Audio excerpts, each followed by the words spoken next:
just started our video. No, I did not. No! You didn't save it? Save what? I did. Save what? It said I did.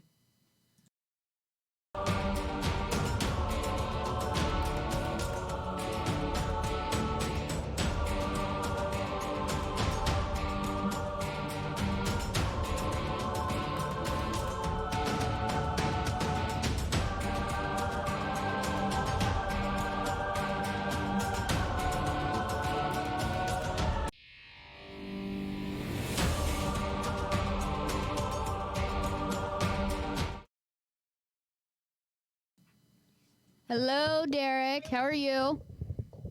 How are you? I am great. We are sorry we ran a little bit late. Trying to get in here. There were other people in here with us. But thank you for taking time out of your day to talk with us. For those of you, and for those of you who are on Twitch Live watching us right now, we are live with Derek Snow on a phone interview. So say hello to the lovable people of Twitch, Derek, if please. Who? What? We're on Twitch, aren't we? See, I'm getting my words mixed up. But No, you said Derek Snow. I didn't. Oh my gosh, I'm so sorry. We interviewed another Derek on here. Okay. But either way, we thank you for your time, Derek, for talking with us. So we have just some nice fan questions for you to ask. Nothing, just basic stuff that you would probably hear. So Shar, you want to start us off before I just ramble us into a ditch? Because I probably would. First off, you've acted in so many shows over the years. Out of all the characters that you have done, which one to you is the most memorable for you? The most memorable? Yes.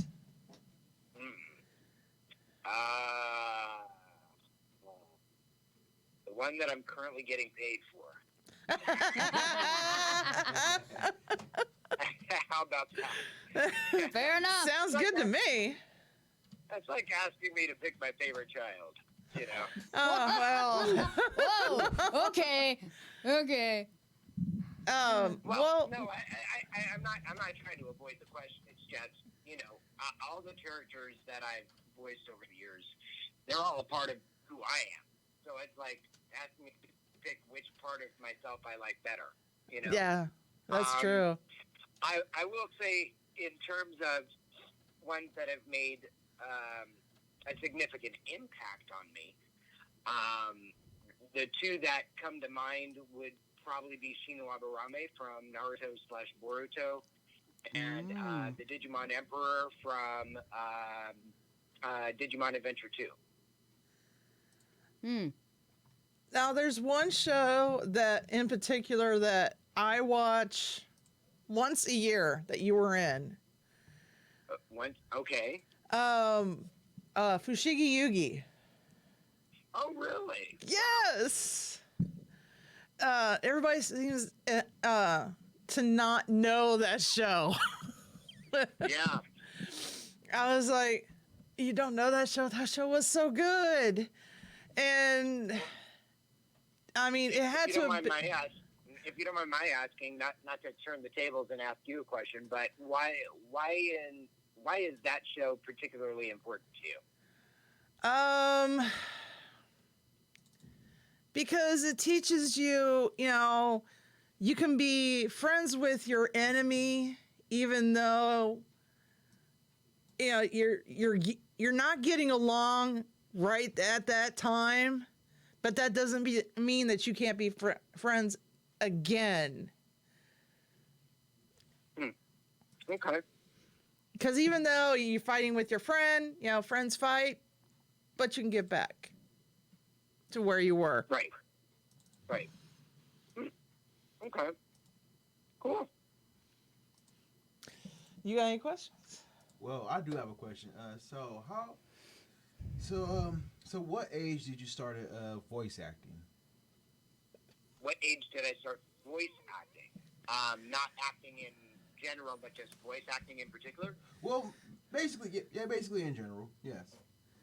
Okay, well, as far as acting goes, I started around the age of 8 or 9, Hmm. and I've never stopped acting since then. I mean, voice acting is a part of acting. You can't be a voice actor without being an actor first. Right. There's a lot of misconception with people who want to be a voice actor and have had absolutely no training whatsoever. I mean, that's great if you want to make it a hobby, but if it's something that you're looking at trying to make a living doing at, then you've got to have that training behind you. Otherwise, everybody else is going to wipe you up with their talent and blow you out of the water. Yep, you're absolutely right. Yeah. And then I want to spin off on the whole when you voice Shino Aburame off of Naruto / Boruto. How difficult was it to portray as him? Shino was weird in the sense that, as you guys know, if any of you or any of the listeners listening have watched the show, Shino is not a significant character.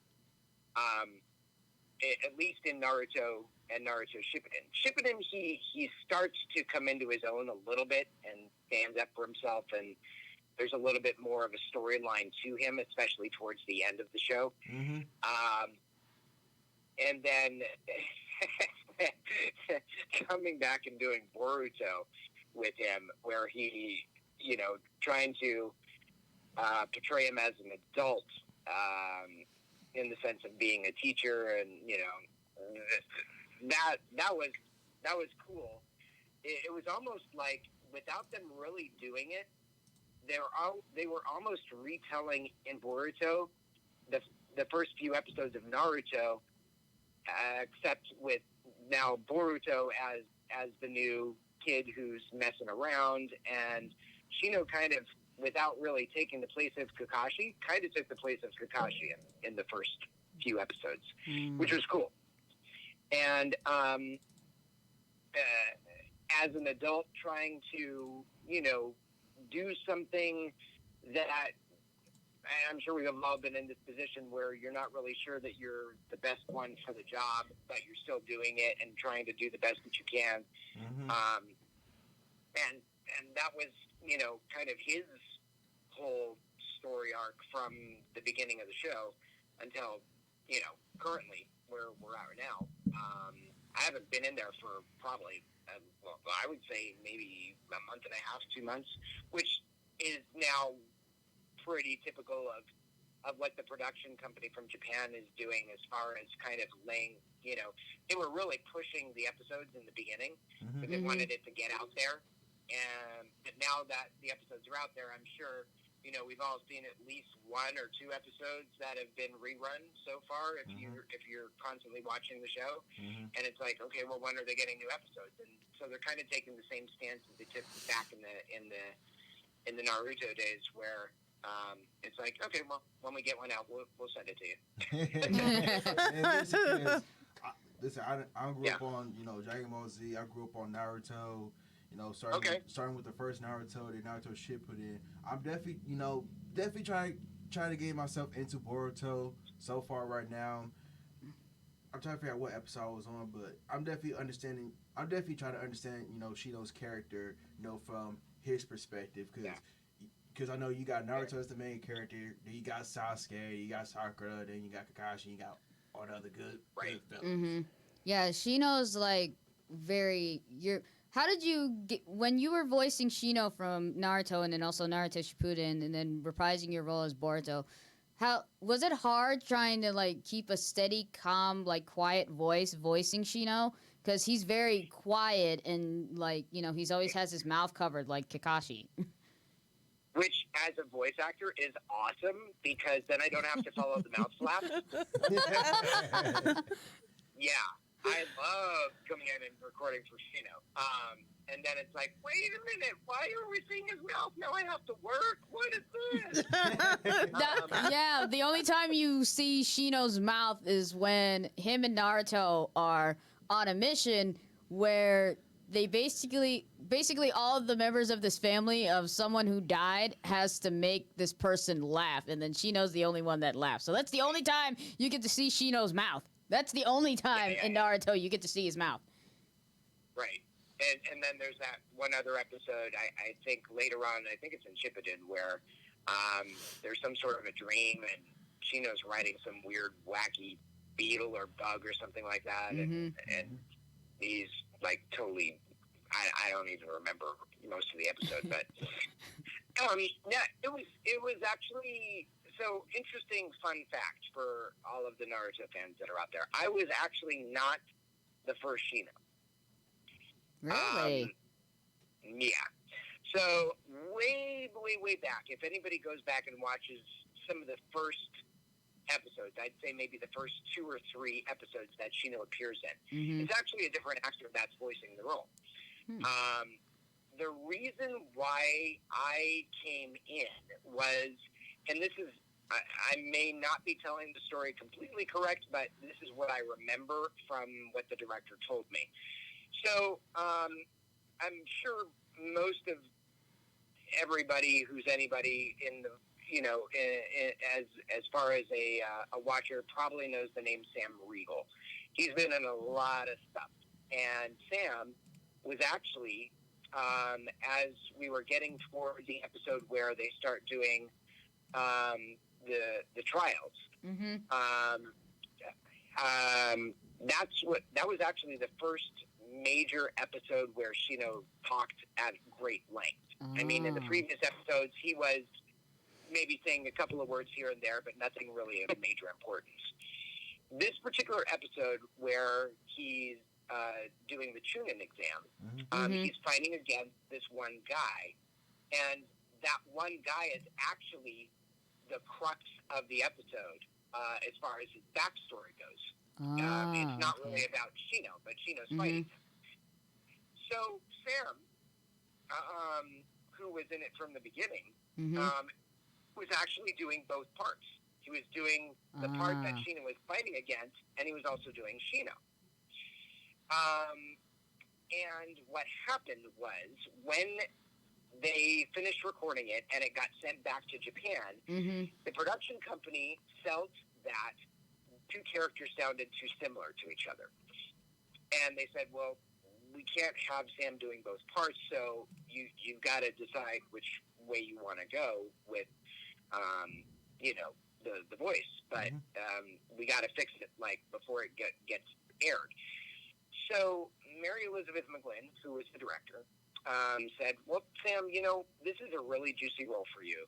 It's got a bunch of backstory on it. Why don't you stick with this character? Because this other character, Shino, probably doesn't talk very much, and he's probably not in very many episodes. And so let's just, get somebody else to do that. And that's the way I remember the story being told. Little did anybody know how the longevity that Shino would have, through the rest of Naruto and then Shippuden and then Boruto. But that's how it happened.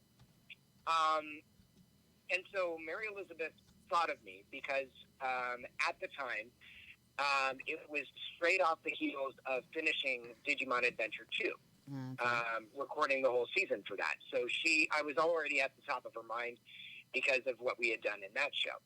And she said, hey, Steve, I've got this part, do you want to come in and do you want to go ahead and record it? And I said, sure, yeah.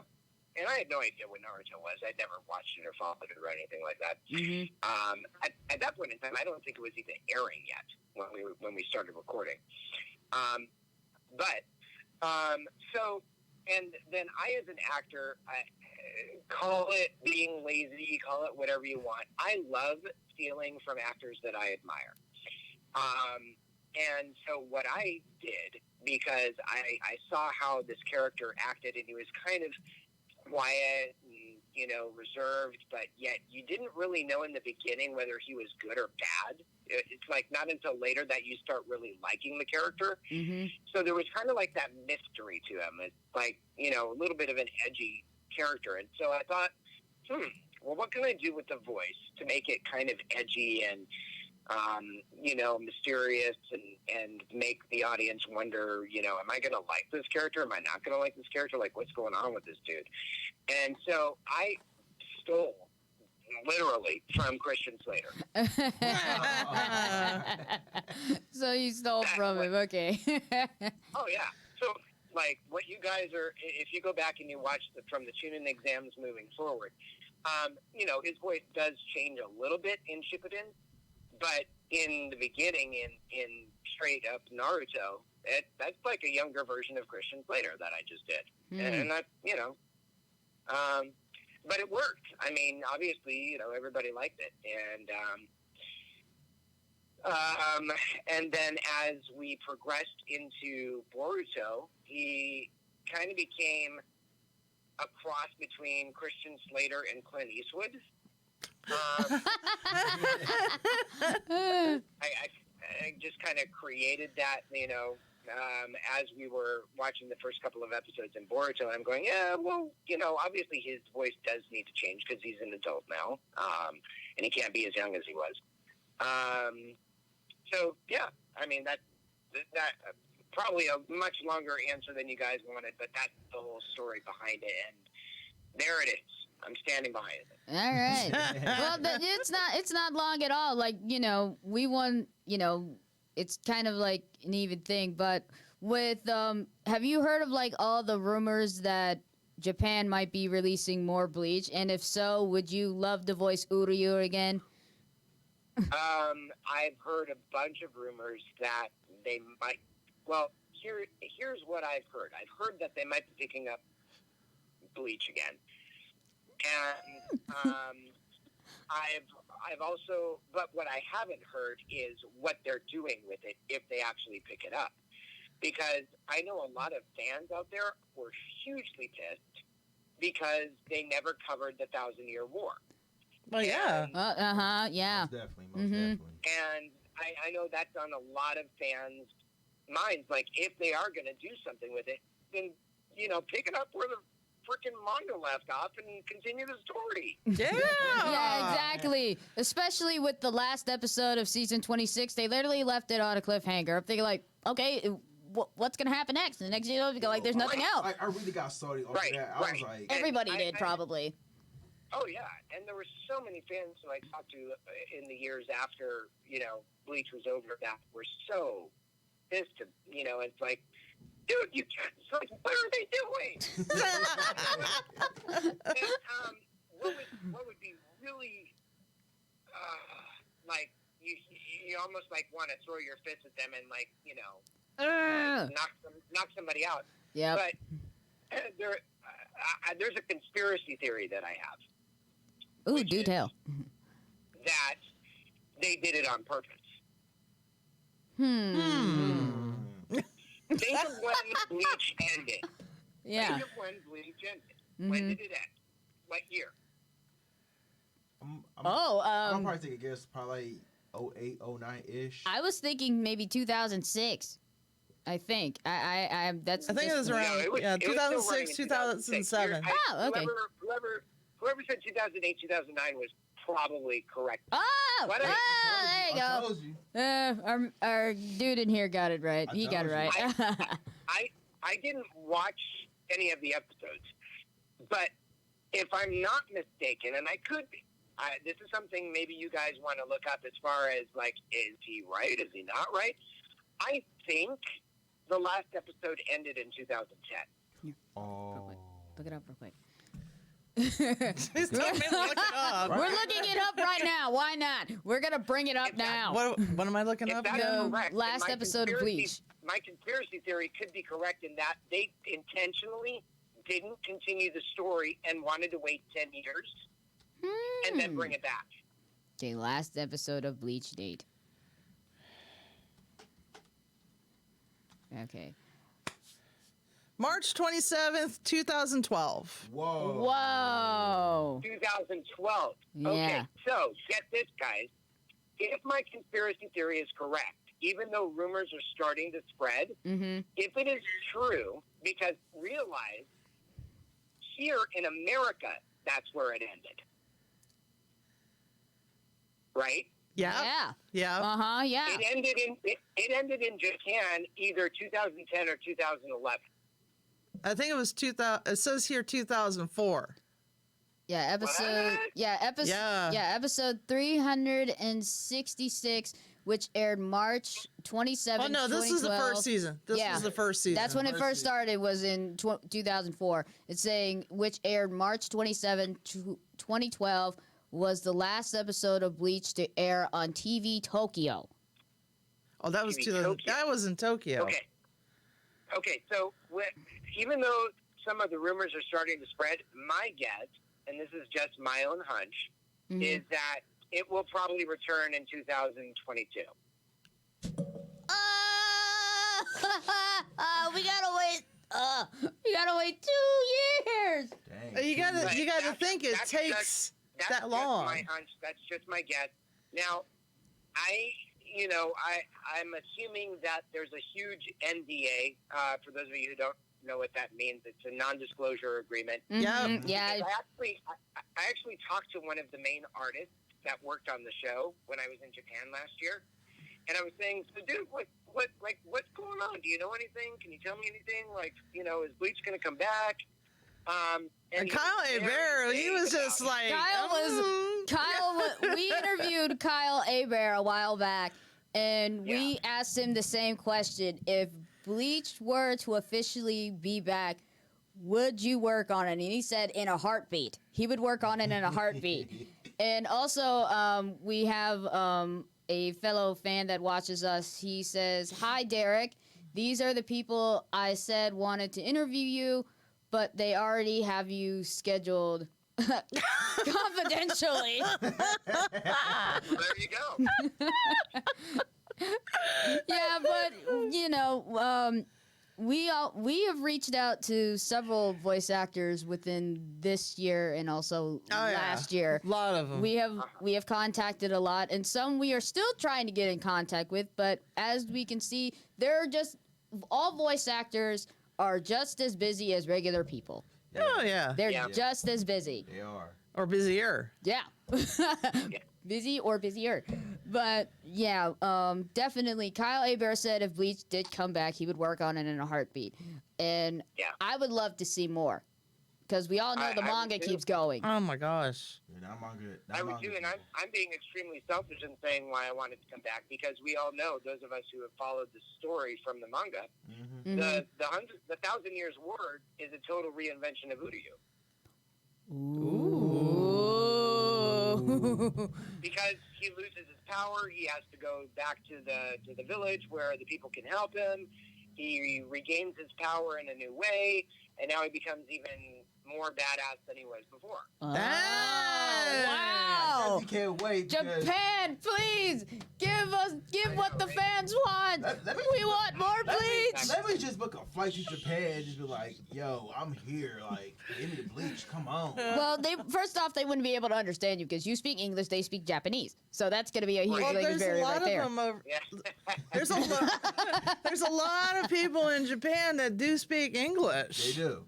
That is true. They do, yeah. So This is a spicy topic. Yes, it is thirsty for chicken. it's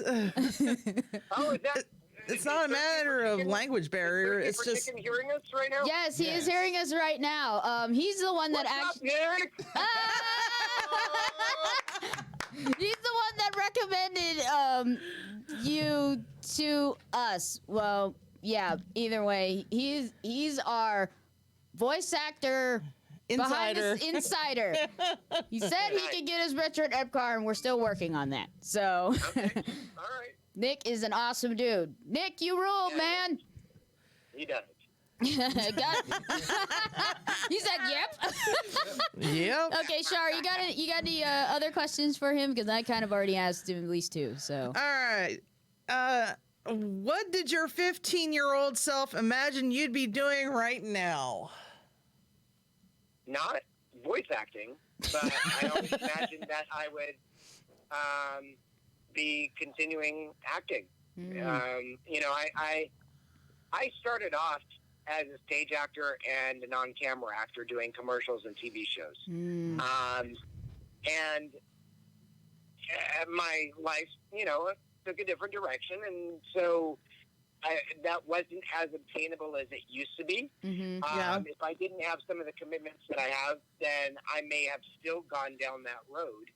But I would still imagine myself, being an actor and doing some sort of stage or, film or TV or whatever the case might be. I just never imagined that this particular side of acting is something that I would continue doing or even start doing. Okay, so what are the major differences between stage, on camera, and voice acting? Well, stage as an actor is probably one of the most exhilarating experiences because you get reactions from the audience immediately. Based on your performance, you can see how they're either liking it or not liking it. And you also have to constantly think on your feet because there's always problems that happen on stage, technical difficulties. And then how do you get around that? You have to improvise. And then, maybe the performance becomes slightly different because it's like, if something isn't working, you can't necessarily talk about it. So what are you going to do? And I ran into that all the time as a stage actor, and it was fun. It was a blast. When you're doing on camera, whether it be film or television, it's such a long process, and it makes sense why it's such a long process. But when you're being captured on film, you have to completely, just like on stage, remember all your lines. You have to know what your marks are, where you have to be, when you have to be there. And you have to keep doing that over and over and over and over again until the director, with his or her vision, has exactly what they need. And then all of the camera angles have been, recorded properly. And so now they can piece it together so that when they put it together for the audience to actually see it, now they've got the best of all worlds in terms of showing, quote unquote, the story that they're trying to present. When you're a voice actor, it's like all that goes out the window. Like, you don't have to memorize anything because the script is right there in front of you. Yeah. True. Like it's right there. Yeah. And people don't care what you look like. No. Right? No. You could be any race, religion, color, size. Doesn't matter. What matters is everything that an audience is able to see on stage or on camera. You now have to completely focus that and quote unquote show that with just your voice. So if somebody's cold, or if somebody's afraid, or if somebody's angry, or if somebody's whatever in a fight, like the audience doesn't have anything to see except what they're looking at on screen, which is, in anime, obviously, has already been animated, and you're just doing it to the picture. But still bringing the quality of the acting and fine-tuning it and honing it to just the point of making it believable. Because, let's be honest. There's anime that we have all seen where it's like, are you kidding me? I'm going to turn the channel right now. It's like, yeah, there's been plenty of those. You don't believe what you're hearing because, unfortunately, for whatever reason, the acting just wasn't there. And you as the audience can tell when that happens, right? I'm sure there's yeah. That's like, oh no. You go like, nope. Yeah, exactly. So that's the difference, and in a lot of ways, because it is so stylized in the sense of honing it in and making it microscopic, because it is just your voice.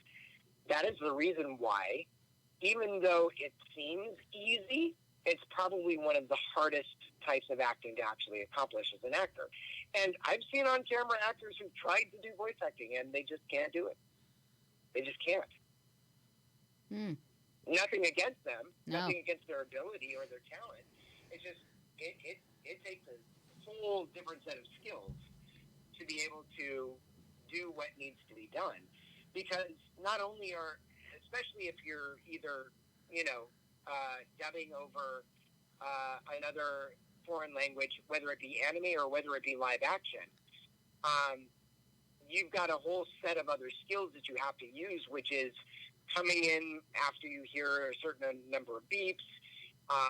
You have to, just for the time being, while you're saying that line, memorize that line, and then do it to the best of your ability as far as acting goes. And then as soon as you're done with that line, you forget about it. And you move on to the next one. Because you have to be watching how the mouths are moving to be able to hear a word into what that mouth is actually doing, right? Yeah.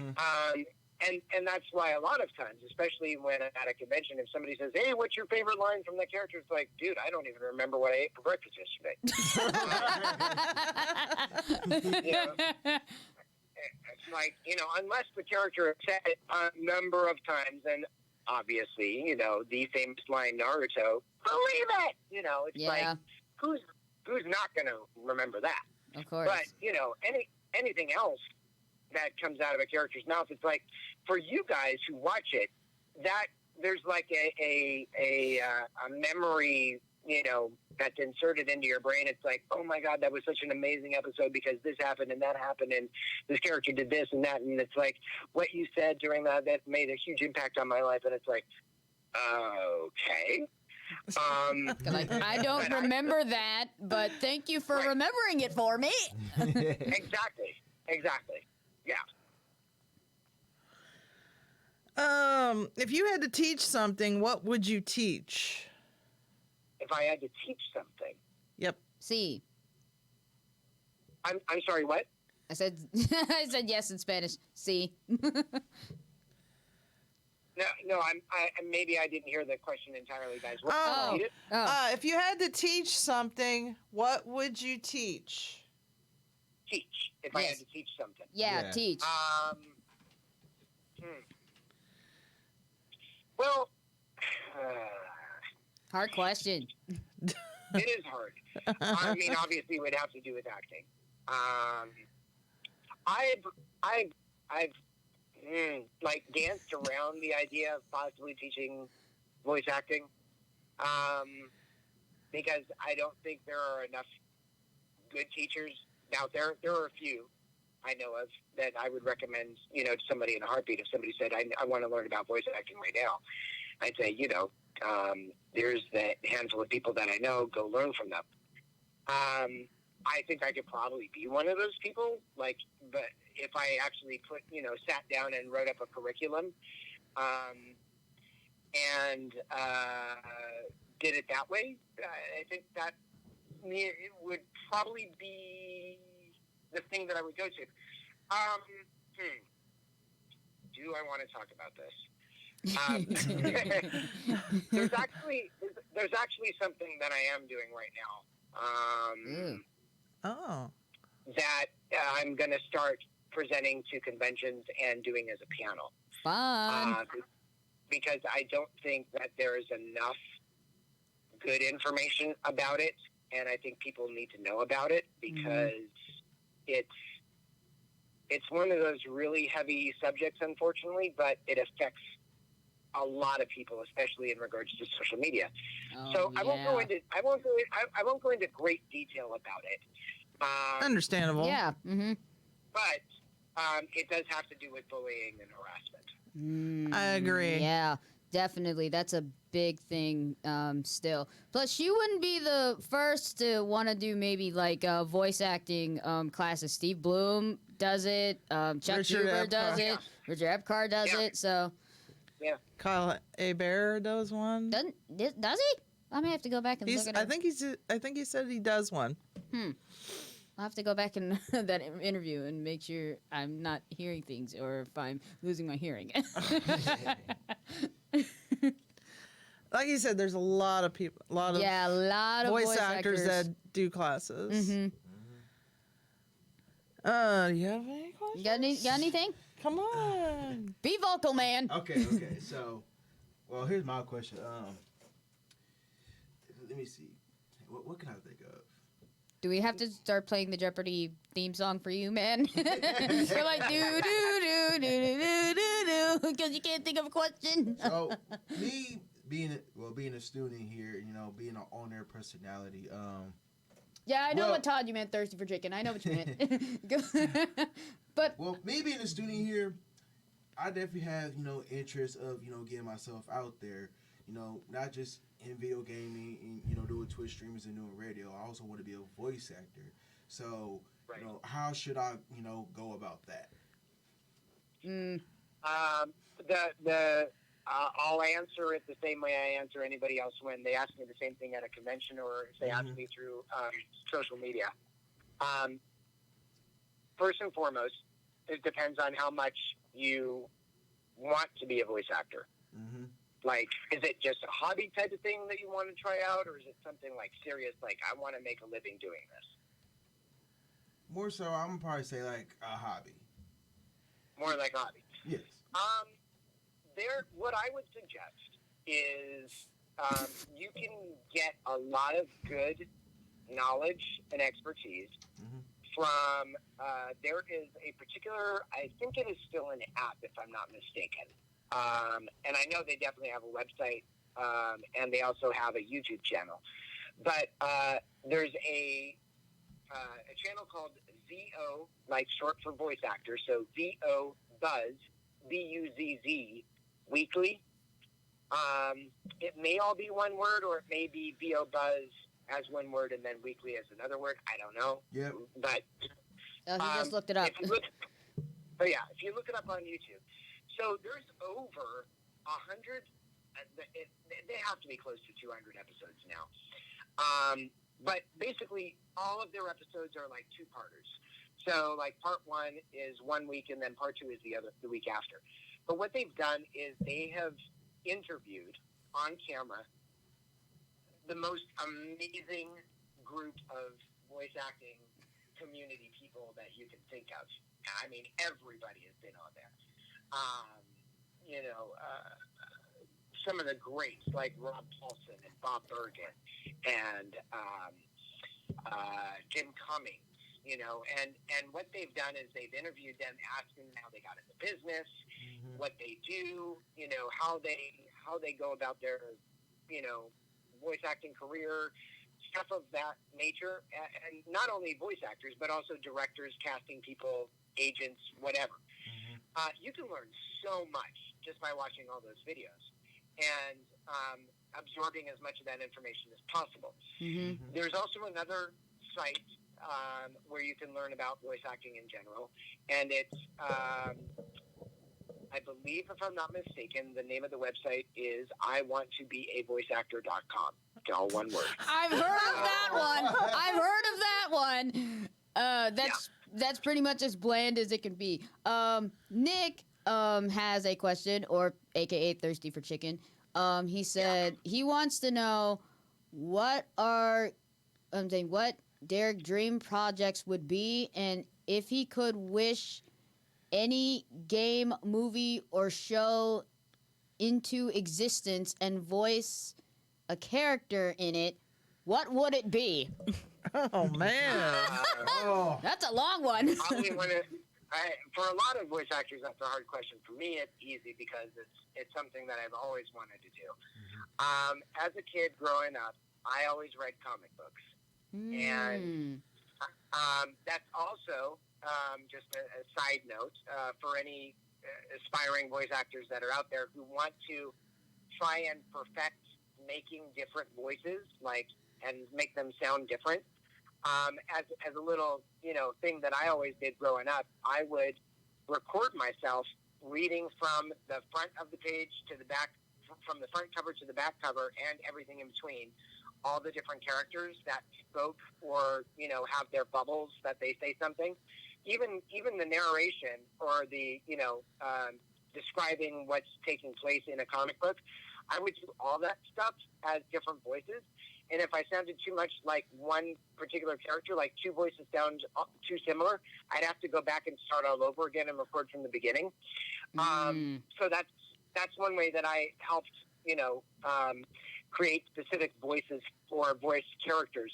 But one particular comic book that I always loved was the Fantastic Four. Yeah. Doctor Doom. And the one character who does just not get enough love out there is Norrin Rad. And for those of you who are comic book fans, you know that Norrin Rad, a.k.a. is the Silver Surfer. I would love, if they ever brought, not that he's ever going to have his own series, ever, because he won't. But if that ever happened, I would love to try my hand at voicing the Silver Surfer. I can see that. I can definitely see it. Yeah, I can definitely see that. Definitely. Yeah. Honestly, I think, if Marvel decided, to go make a Silver Surfer series, he should be the go-to guy.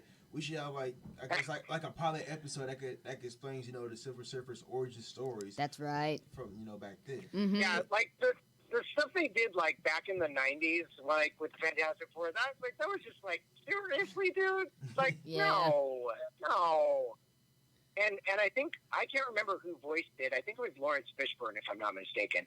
Not a bad choice. He's got some skills, but. Put it on And Lawrence Fishburne, he's a great actor. Yeah,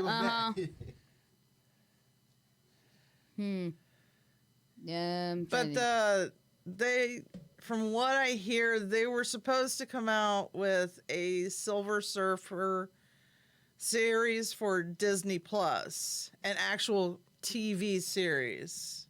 Really? Yes. Since Disney's buying up everything, so what? No, they already had the Silver Surfer. Oh. Once they got Fox, they had the Silver Surfer. Silver Surfer came with the Fantastic Four, mutants, and all that. But they were thinking about, doing an actual Silver Surfer TV series that somebody said, well, why not a movie? And I was like, because it would be kind of boring just to do the Silver Surfer movie. Yeah. TV show's better. Yeah. TV show's better because that way you can get a little dose of how he came to be and what's his purpose, what his purpose is, and who he's connected to. I mean, there was a time when he had his own comic book, and there was a whole backstory about how he actually became Silver, and because he used to be flesh looking, and then he started working for Galactus and being his minion, and then there's so much history to that character that it kind of. Which is what I kind of get pegged for a lot of times, and maybe it's just because of the quality of my voice, but there are a number of times when I've been the anti-hero hero. Yep. If you look back over the course of all the stuff, it's characters that you want to hate, but you can't because there's something good about them. And Uryu would be a prime example. Yes. The Digimon Emperor would be a prime example. So it's, I don't know. And he's that, Norrin Rad is that same type of dude, where he's kind of like an anti-hero hero, but he's just got way more history and depth and drama. It's hard being the herald of Galactus. Yep. It is. Yeah, it's definitely hard. But so with you being a very recognizable voice actor, have you gone anywhere and has your voice been recognized in any particular place? Have you gone anywhere and people recognize your voice saying you sound like that one guy or from such and such? No. No? It's never really, it's never really happened to me. I mean, Huh. there Wow. have been times when Go to a I've been at game convention. store Go- and see yeah. what happens. Yeah, Yeah. we asked Chuck Huber that same question, and he said his voice got recognized at a GameStop. Hmm. So if you probably go to a game store or anything that sells comic like book a comic store. book store, we guarantee you that someone will recognize recognize your voice right then and there. Well, I will have to test that out and try it sometime. All right. Videotape it. Yes. Yeah. Yes. Yes. We need Just evidence. put it on video and put it on your Twitter and then just tag us in it. Like, yep, they were right. It happened. Yeah. Okay, so if money wasn't an issue, what would you do with your time? Yeah, I'm sorry. What was that? If If money I- wasn't an issue, what would you do with your time? If time wasn't an issue, what would I do? If with money. If money wasn't an Oh, if issue. money. Yes. If money wasn't an issue. Yes. What would I do with my time? Honestly, gosh, if money wasn't an issue, two things that I am very much of an advocate for are cancer and diabetes. Mm. I would donate as much money as I could so that people could actually find a cure Aw. for both of those. Mm-hmm. And, if the media keeps getting freaking out of control, then, I'd also support anybody that's able to find a cure for the coronavirus. Please. Oh, Gosh, Lord. This. Listen, listen. I didn't hear about everything. I didn't hear about everything being canceled all over the news. I'm like, All of these events are being canceled. The NBA stuff is being canceled. NHL. Hockey leagues are being canceled. It's Just crazy. huge. Even concert events are being canceled. I'm thinking so the show's still going to go on, but no one can sit down and enjoy it when they already paid for it. at all. Right. They're like, it's not like they're streaming concerts on TV. Sure, they'll probably stream it on Yeah, YouTube. they do. They stream concerts on TV. Some, not all. Some. So I actually got one. I got one more question for you. You did say you voiced the Digimon, right? Yes. Out of all the Digimon, which one is your favorite? Are we specifically talking about Digimon, or are we also talking about humans? Digimon. I knew. Just specific digital Not monsters, not humans. Ah, man. Ask me that. He brought it up. He brought it up. Well, because listen, don't get me wrong. I watched Digimon growing up. I saw Adventure 2, and I saw Digimon Frontier. Digimon Frontier. That's my out of all the Digimon series. Digimon Frontier is my favorite. Hmm. Dude, that is, man. I can't pick one. No, but here's the reason why. It's because every single Digimon that I've played have always been fun characters to do. Like in season 1, when I got the opportunity to do Piedmon, who, for those of you who, if you go back and watch that series now, and you watched Rocky Horror Picture Show before you watched Digimon Adventure 1, like, oh my God, Derek was doing a direct Tim Curry impersonation from Rocky Horror Picture Show. Oh my God. And then in season 2, when I got to play Vmon, and then all the other forms of Vmon except for Flamedramon and a couple of other voices that Steve did, Steve Bloom. It's like, that was an amazing opportunity because I never, there wasn't any other series where I was actually the main Digimon. But in that one I was. And then, season 3, come on, you've got Hitmon and the Overmon. What? Yeah, I can't. I'm sorry. I'm gonna You're avoid fine. answering the question. I can't. I'll tell you No my way. favorite. I'm gonna Okay. tell you my favorite Digimon. Who's your I'm gonna favorite? definitely go with Agumon. He's my favorite Agumon. Digimon out of them all. Agumon? Yes. Huh. Okay. You didn't sound too happy with that one. Thirsty for Chicken said he had a dream a few years ago that he was Lobomon. Bro, Oh, Lobo, man, I love him. But you know, everyone's got, you know, I feel like if you watch an anime and you watch a certain amount of episodes and then you have a dream that you're actually involved in said anime, whether you're a Digimon, a Soul Reaper, or something like that, you go like, okay, that's too weird. yeah.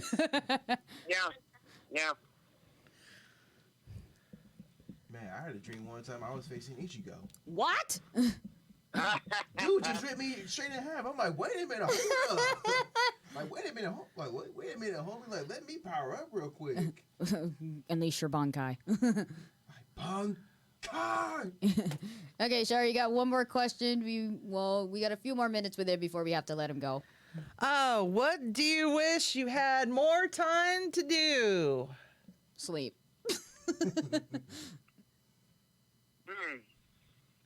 What do I wish I had more time to do?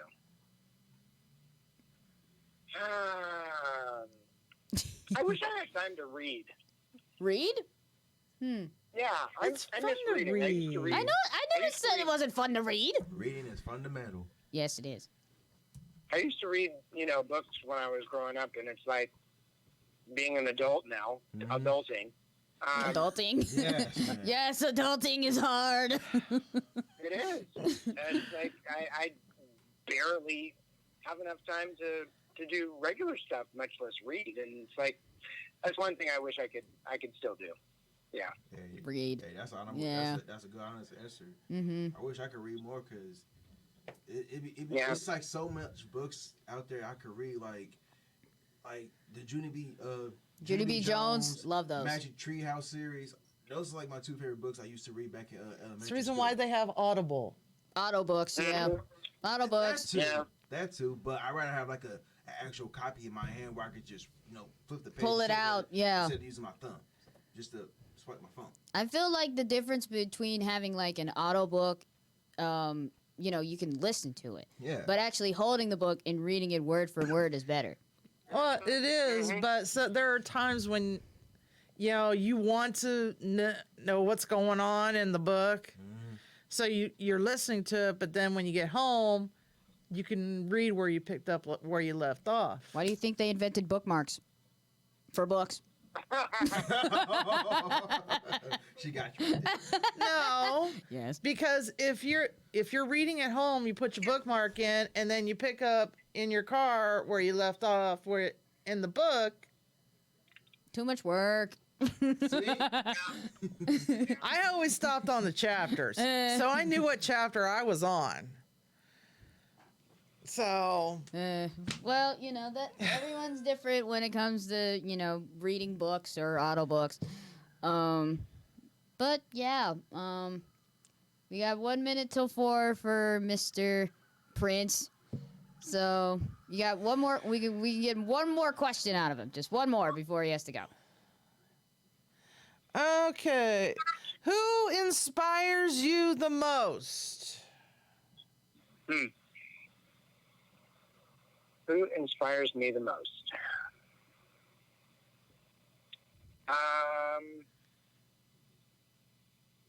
Wow. It could be anybody. You know what? I know this is going to sound really wacky, especially, and my answer probably would have been totally different if I hadn't seen this movie over the weekend. Oh, let's hear it. But as corny as it's going to sound, if any of you guys have seen Won't You Be My Neighbor? Oh, I haven't seen it I yet. haven't seen that movie yet. Oh, it's so good though, and I want to see it so bad. I've heard it is really good. I'm actually going to say, and I never realized how influential he was especially in terms of positive messages and turning things around. Oh, Mr. Rogers. Mr. Rogers was freaking amazing. He was. Yeah. He is. So I'm going to say Mr. Rogers. Yeah. Yay! Good answer. Jeez, it's like we're on Family Feud right now. Okay. One more question before you leave. And this is I'm sorry, guys. You gotta go. okay. All right. All All right. right, have a good day. Thank you so much, Derek, for your time. Thank you so You're much. welcome, guys. Thank you. All right. Thank bye. you. Woo. No, Derek, not Derek Snow. Derek, Oh my Derek goodness. Steven Prince, everybody. Jeez, I cannot think that. Oh. They left already. Oh my gosh, that was a nice little thing. And That I was needed to turn off my probably- phone. That was probably. Our guy that was supposed to be shadowing us, but he didn't get a chance Yes. to. We got our interview. Yay. Thank you, Derek and Thirsty for Chicken. Thank you. Yes. Try to see. I know, Shari, you got Richard Epcard to say happy birthday to you back in on your birthday. Please try to at least reach out to me. Or Thirsty for Chicken. Try to reach Richard Epcard for us, please. That'd be lovely. That'd be lovely since you are our go-to insider voice actor man. So We love you. yes, Nick, we heart you. We love you. Yes, Nick, we enjoy it. But yeah, that was a fun little interview. Our And first, Derek Prince, you are the best. yeah, definitely. Yeah, it was a bit. We were a bit wonky getting in here and getting him to. Oh my goodness. Getting everything Getting set everything up. set Getting up. everything set up was a hassle, but we got our interview. Just a little few bumps in the road, but either way, we got it done. All right, so I'm going to get this out here first because while it's on my mind. Okay. All right, so I forgot to upload my MCU Rumor mill. Rumor Mill report. Wah, wah. So I'm doing this kind of by memory. So, all right, so this is your Thor Love and Thunder report. More of like a Christian Bale report. Yay. Christian Bale from The Dark Knight. He will be in Thor 4. Oh. And for those of you out here, what was his first role? Cool Christian Bale? Yes. What was his first role? You guys remember? Come on. You know it. I know you know it. Don't tell me it's Batman, was it? No. Of course. See, I wouldn't know. That's why I guessed. Come on. I know y'all know this. I don't know. I'm an uncultured swine. He did not speak. He spoke American. We'll put it that way. He Spoke American. To people in England, we speak American. Over in the UK, they speak English. So, he spoke American. I think Thirsty for Chicken already knows the answer. Because he just put He it up probably already. does. He already put it up already. Yeah, we got to. Patrick Bateman. Or but that's somebody else. Who's he going to be? Patrick Bateman. What? No. No, I don't think that's it. It was the movie was American Psycho. American Psycho? Yes, Never that heard was of his never- first. Never heard of that movie. You've never heard of I it. never heard. I've of that heard movie. of the title. I've just never seen it. The only time I knew about Christian Bale was him playing as Batman in the Dark Knight series. Oh my! But as far as American God. Psycho, I never heard of that movie. I might probably need to stream it. Yeah. Yeah. I'll have to For look you, up American. maybe not. No. Why? Why not me? Why? A lot of blood. Oh, Pooey. I can deal with blood. Okay. You're under the age of 18. Anyway. No, I'm not. Shut up. Anyway, Christian Bale is going to be in Thor: Love and Thunder, but he's going to be playing a villain. There you go, Thirsty for Chicken. That answers your question. He asked, who's he going to be? He's going to be a villain. He is going to be Gore the God Butcher. He said, yes, girl, I was right. That's funny. Gore the God Butcher. Gore the God Butcher. And he will have the black sword. Oh, Ooh. yeah. Let me get that. Yo, Yeah. Christian Bale, let me get that sword, man. Ooh, that's going to be And also, exciting. besides that, Okay. Chris Hemsworth's brother, Liam Hemsworth, is going to be in Thor and Love and Thunder, but he's going to be playing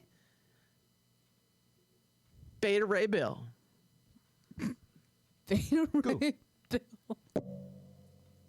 You just hit your nose on the mic. I hit my glasses on the mic, but still, that's funny.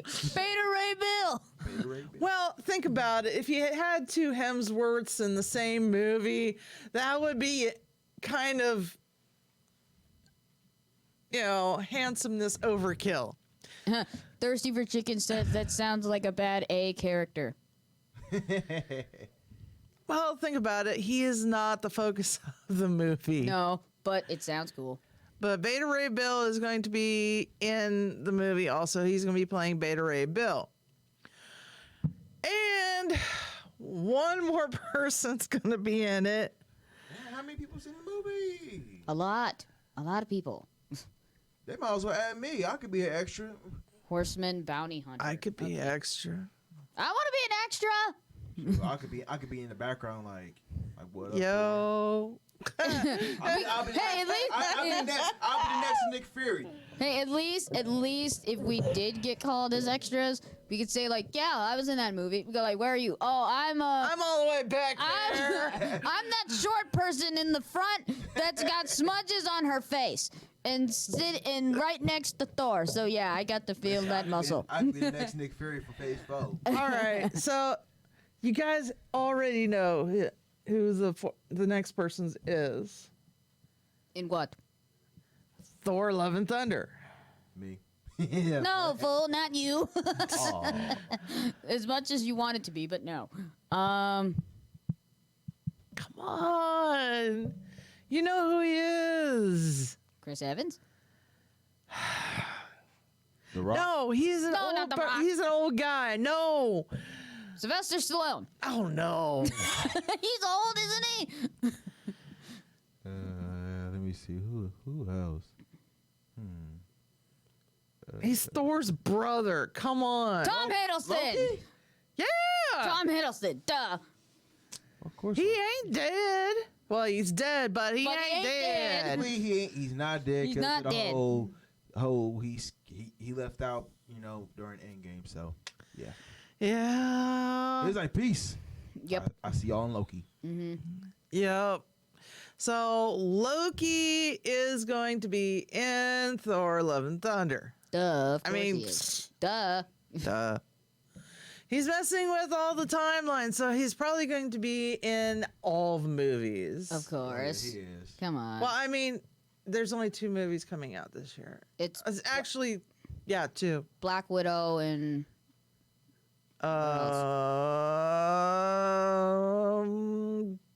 Doctor Strange. Doctor yeah, Strange. Doctor Strange madness thing.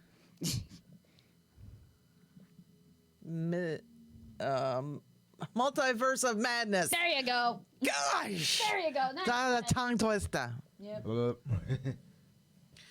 Anyway, I think that was all I was going to report on. I don't know because I forgot to. Didn't they show upload. something else about?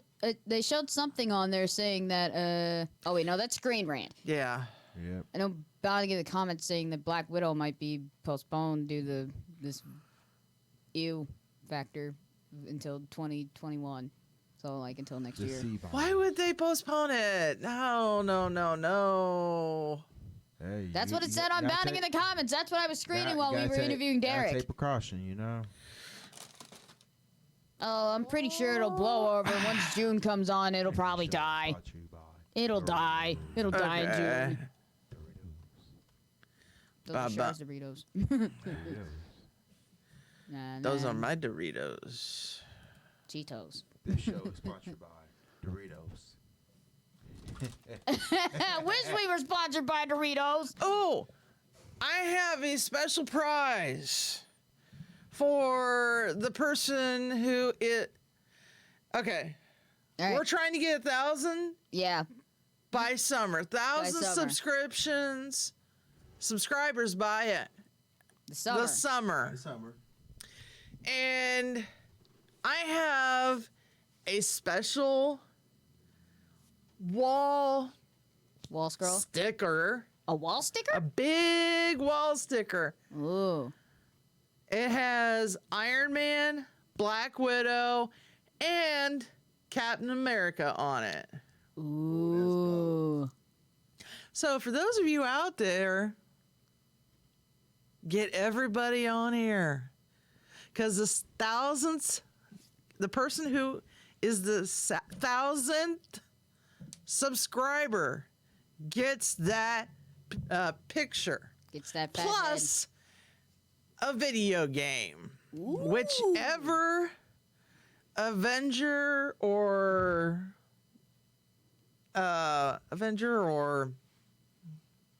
Probably One Piece. Power Warriors. anime video game is popular at the time. So Sweet. message your friends, message your family. I think Fighter Z is still probably popular amongst everybody. And Right no, now, it's the no, it's most popular Kakarot. one- Dragon Ball yeah, Dragon Ball Kakarot. Z yeah, it is. Most popular one is Kakarot right now. I need Yes. to get that game so bad. All right. Yeah, right there. It's So the it's a rumor rumor. is that Scarlett Johansson's Black Widow film could be delayed due to The CV. no. Beer Corona? Don't say it. Beer? CV Don't say. 19. There. The illness. Yeah, the illness that's going around everywhere. Can't say Yeah, we get Yeah. demonetized for that. Dang it. Yeah. it.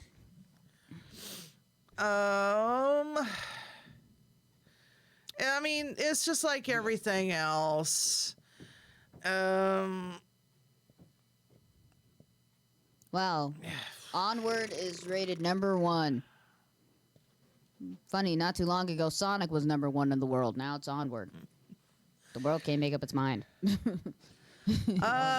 See. Let's see. The rumor comes from the Black Widow Brazil Twitter account. Okay. You were like, wait, really? Why? Scarlett and the team Black Widow still not sure if the film's premiere will happen as planned, but they hope to have more concrete information soon. The information came from her own manager via Instagram. Ah. So, yeah. Yeah, a lot of things is, getting delayed, getting Mm-hmm. canceled. Yeah. It's not just it's, yeah. It's just like, at this point, you just got, really. You just gotta expect it. Expect the unexpected, But the thing is that it can't be helped until this, illness is dealt with. And then, but it's hard for people that spend their money on these events. People probably save so I mean, much if you- just to go to all this if stuff. you think about it, because I know it's two cons that's gonna be here in Ohio. Colossal Con and Matsuri Con. The thing is that Actually, three. no, Wizard World. that's in Cleveland, but still it don't No, have. there's one here in Yeah, Columbus. But they have the one in Cleveland going on first. The one that's going to be here in Maine, Columbus, so probably won't be until later. I'm kind of trying to keep news out.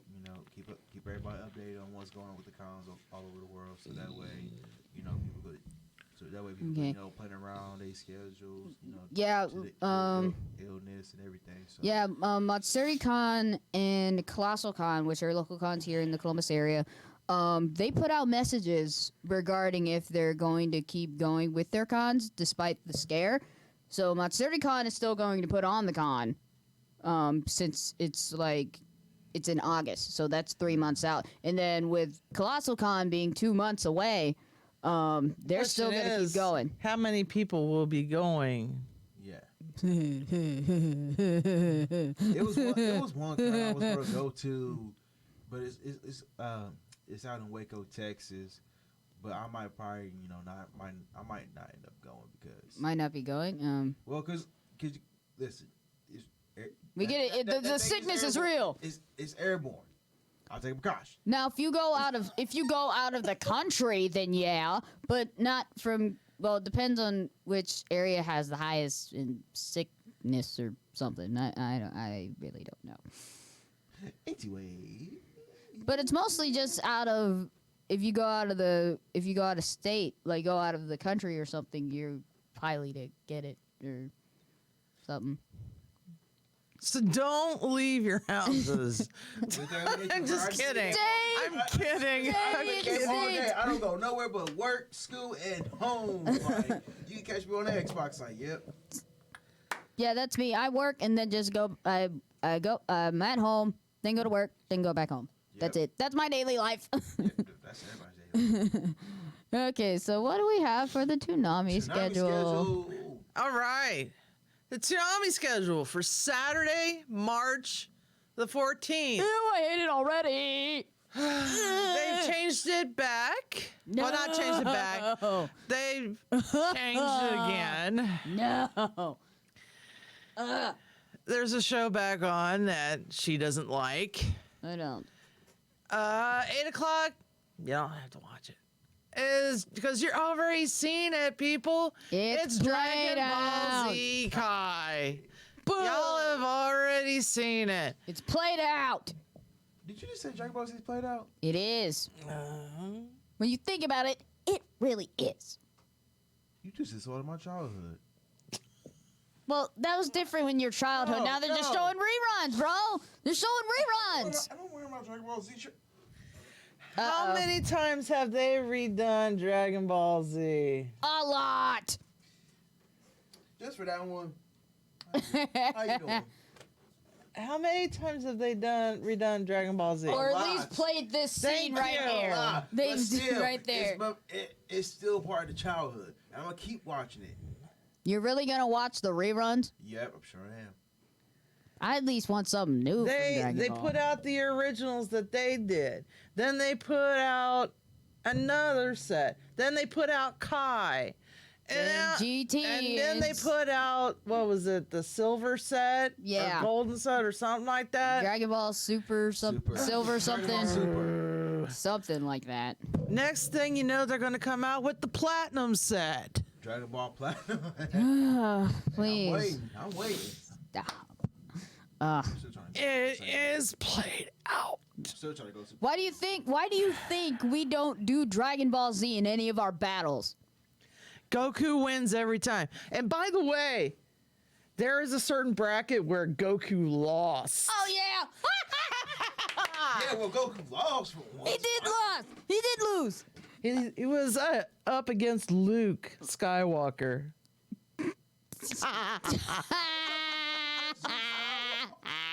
Dragon Ball Z versus Star Wars, everyone. Lightsaber in the Force versus someone that uses ki. And he's very And is a very stupid moron. you said it, not Yep. me. Yep. Yep. Wait, what is this DBZ thing? Oh, We'll just making stuff up. No, this is true. We were talking about it before we came in here. yeah, that's right. I voted for Batman. You voted for Batman. I voted for Batman. No, I didn't vote for Batman. I voted for the other guy. Who? Oh God, I can't remember. Anyway, Someone voted for Batman. it was Luke Skywalker versus Batman?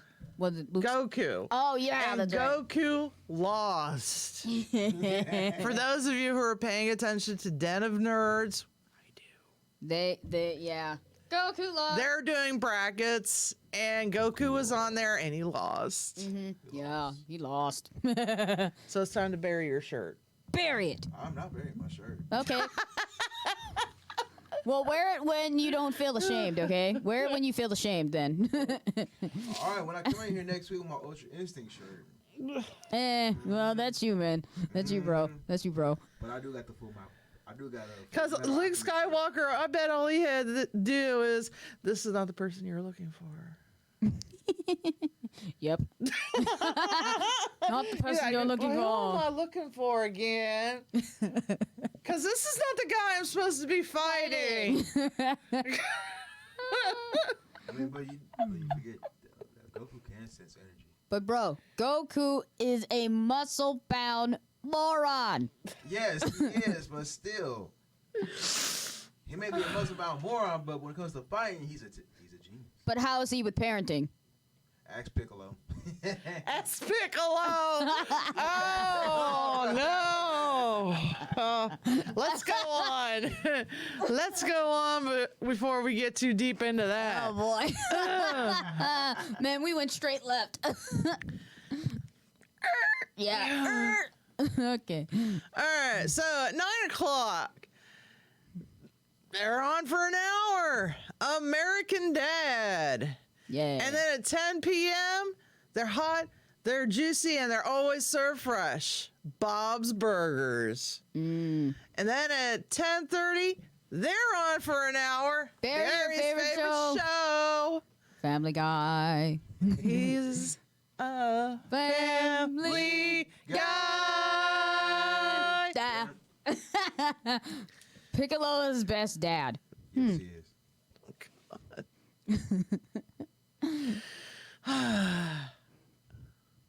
No, I'm not gonna say it. Nope. No, Keep no, reading. not Keep gonna say it. reading. 11:30 is My Hero Academia. Now they're getting closer to where the series is Now actually getting. this is going to be a new episode. Yay! They're getting close to where they're going. So, Where they're going? you know, like that episode, they're getting closer to like the school festival part. So, yeah. Oh, well, they right now they have Then Vegeta. the No. the little girl in quarantines until she gets her Airy. powers under control. And at midnight, it's Sword Art Online Alicization War of Underworld. This show is so good. Along You with this have show. no idea how good it is. She just destroyed a whole army with just her sword. That's because Asuna is OP. It wasn't Asuna. This was Alice. Again, she's OP too. Oh, gotta watch it, y'all. 12:30. 12:30 is Demon Slayer. That's another show getting good. He killed a demon with not even half of his sword. Wow. His sword broke. Yeah, his sword broke. Yep. And he remembered his dad and what his dad told him. He Funny. remembered the dance that his dad taught him. And that's how he was able to do the fire. Funny because in our battle, his dad didn't make it that far. That's because his dad's weak. Yeah.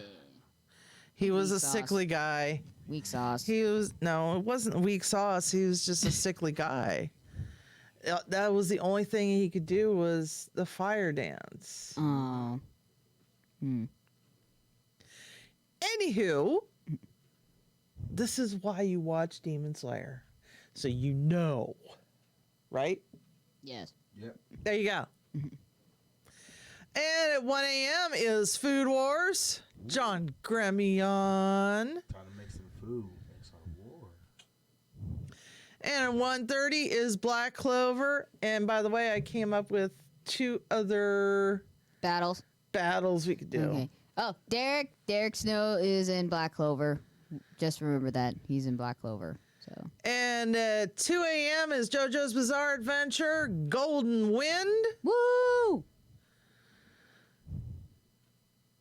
I made a joke about that Yes. a long time ago. Long time ago.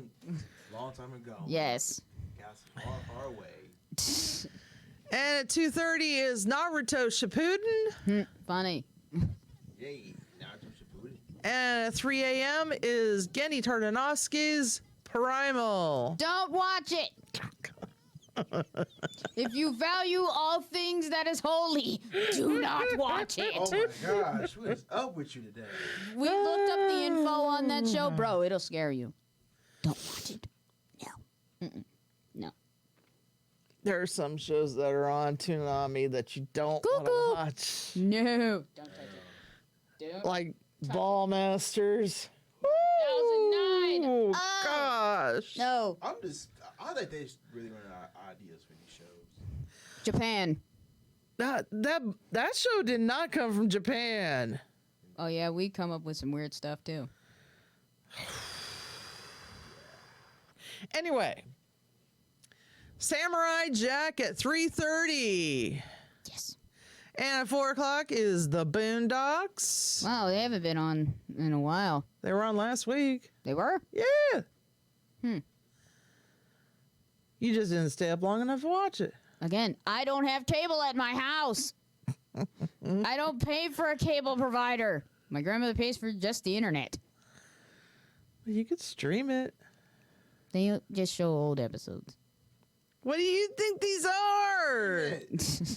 This is a Huey Freeman Christmas. Oh yeah, the Boondocks is a funny show. Like If they want to do more, they can't. they can't because of Gramps. rest in peace, Granddad. Rest in peace, Gramps. Mm-hmm. Let's see. At 4:30, The Venture Brothers. Oh, Team Venture. And at 5 a.m., they're on for a half hour. It's Aqua TV Show. They have to say it twice. I want to know what they come up with next. Yeah. What kind of name they come up for them with next. Aqua TV, you know something.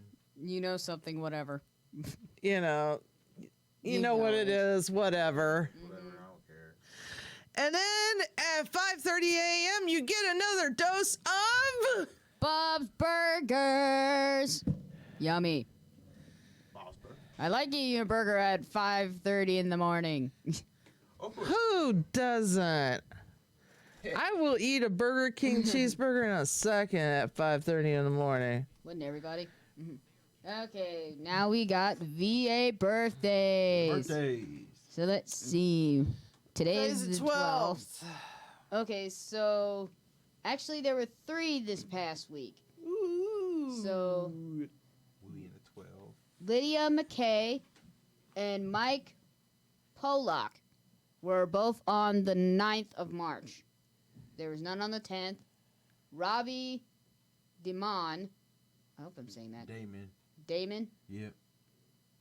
Robbie Damon was on the 11th. Uh-huh. So let's see. Let's look at Lydia. I don't think I've heard that name. What? This site cannot be reached. What? It was at a Well- comedy club. I might have to look at hers later. You know, let's I always see. wanted to meet most of the voice actors from, the Boondocks. I think, that's what I'm going to do. I'm going to start trying to, network, going out to some of the comedy clubs and everything, trying to get my name out there. Fun trivia. First voice actor to be registered user of the Behind the Voice forums. Huh. So he's the first one. So let's see what shows he's been in and movies. So he's been in a Pokemon movie, Pokemon Volcanon, and the Mechanical Marvel. Rio Rainbow Gate. That's to be announced. So Yep. he's going to be playing someone named Tom Ford. Tom Howard. Okay. Dang, correct my English. Welcome to the space show. Oh, I remember that dude. Which dude? Mobile Suit Gundam: The Origin. He played a fat man. A fat Spanish A man. fat Spanish man. T-Blow Mass.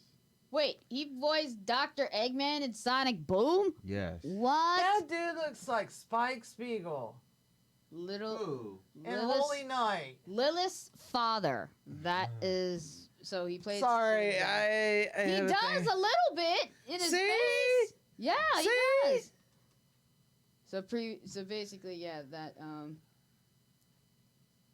Itsuki Tenzo, Extreme Acute Executor. I think I've seen this series, but I can't remember exactly. He's been in the Sonic Boom, Ice and Fire video game, Mario and Sonic at the Rio 2016 Olympic Games, Sonic Boom again, Rise of Lyric, Bakuman, Slayers, Revolution R, Mobile Suit Gundam Unicorn. Seen that? Astonishing X-Men. Mostly, it looks like he's known for voicing Dr. Eggman, because I've seen a lot of Eggman. Oh my goddess, Flights of Fancy. Looks like he's voiced puppets, too, and crayons. Pokemon Chronicles. Let's see, Mento, Yu-Gi-Oh! GTX. More Oh My Goddess, more Sonic, Eggman stuff. So he's done. I'm seeing a lot of Eggman. That's what I'm seeing, a lot of Eggman from this guy. Sonic X. Oh, he was in Teenage Mutant Ninja Turtles, Kirby Right Back at Ya, Berserk, Magic Users Club, Yu-Gi-Oh! He's done narration in a couple of the Pokemon movies in the Pokemon series. So he's done a lot of Pokemon and Robo stuff. So happy birthday to you, Mr. Mike Polak. And also to Lydia McKay. Now, Happy birthday! yep. Well, happy belated birthday. It's Belated birthday. hmm Then Robbie Damon. Let's see. He's been in Digimon Try, God Eater. He's been in the K Missing Kings movie. Oh, that's supposed to be a movie, so that's to be announced. Mulan Rider from One Punch Man. He was in Naruto the last movie. He's the guy that plays Tuxedo Mask. Yep, he voiced Tuxedo Mask and Mulan Rider in One Punch Man. I remember him There from he is. Oh yeah, the Ask an Anime character from Ask Anime an Weekend Anime Atlanta. character. Yeah, and he played Guild Thunder, Dolphin's Dream. Because remember, What? He was Smokey in JoJo's Bizarre Adventures? What? Who? He played Smokey. You know, with Joseph Joestar. It's been a while since I've watched it. So he voiced Smokey in JoJo. Huh.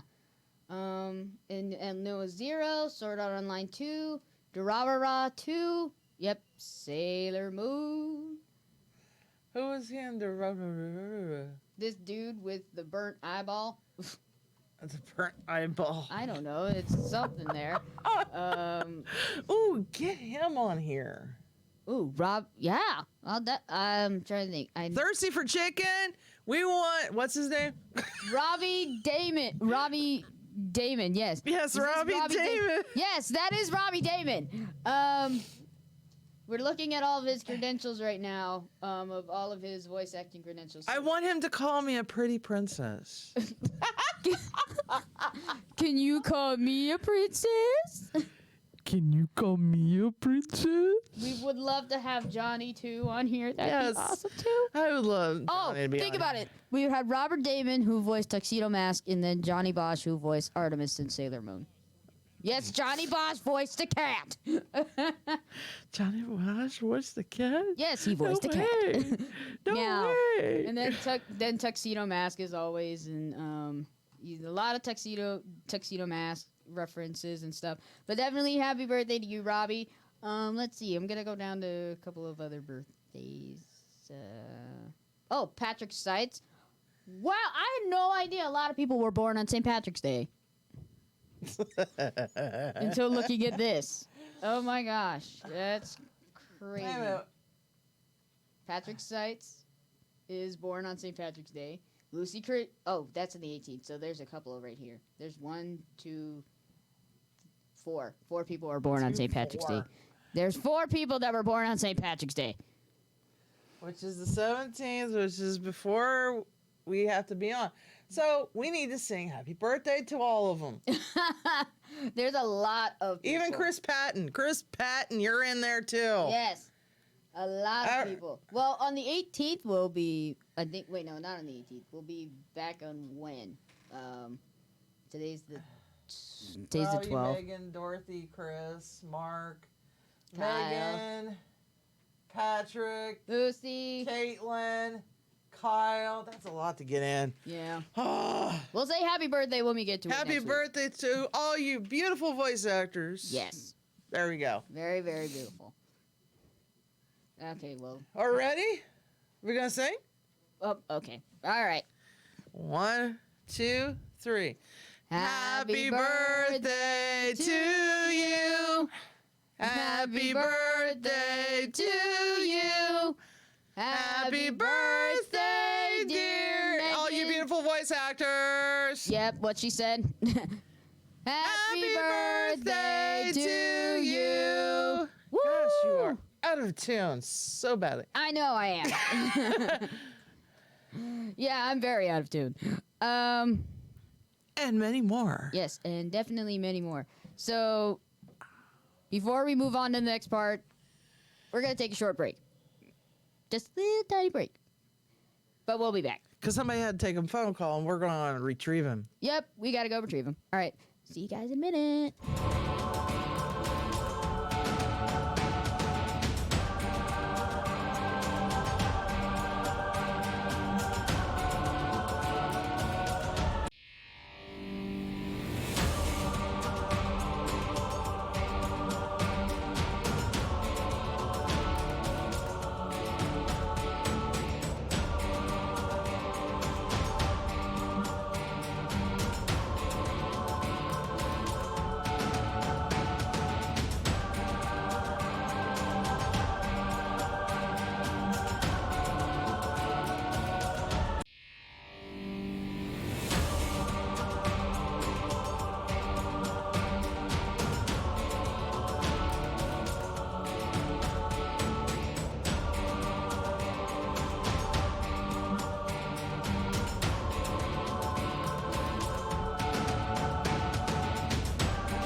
everybody. We're back.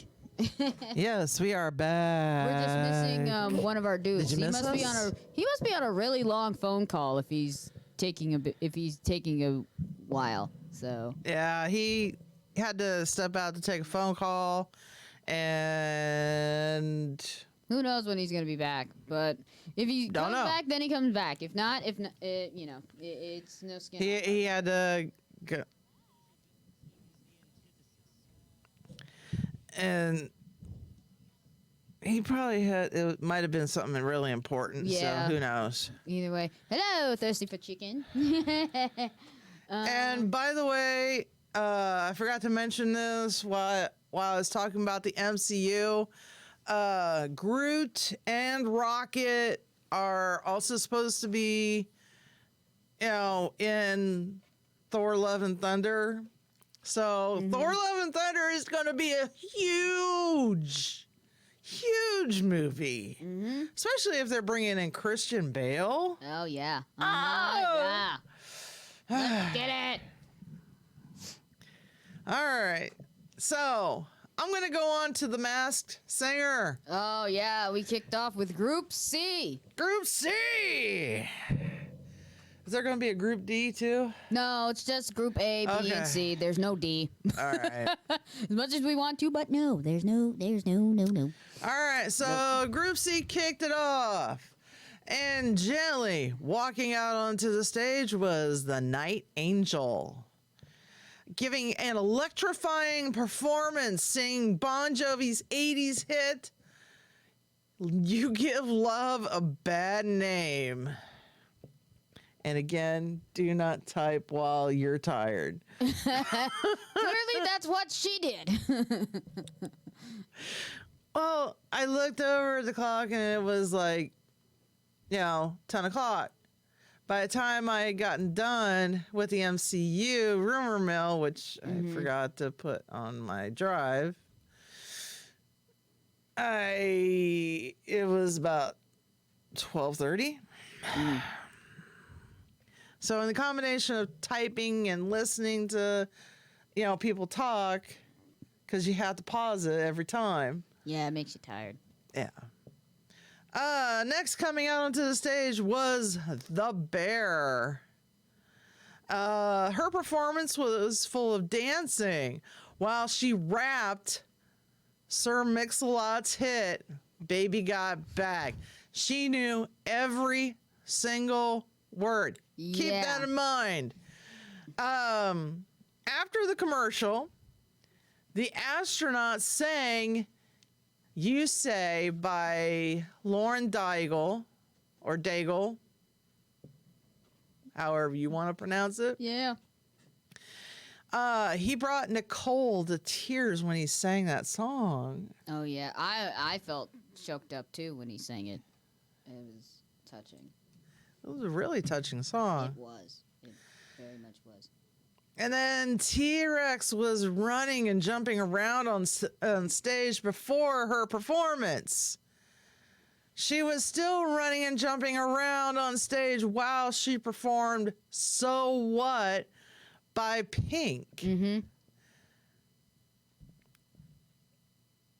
It was really good performance. It was full of energy, I'll tell you that. Oh gosh, so much energy. Can you say espresso? Made me tired watching Can you it. say espresso?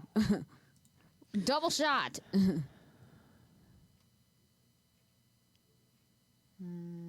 Oh really? I did not know that. What?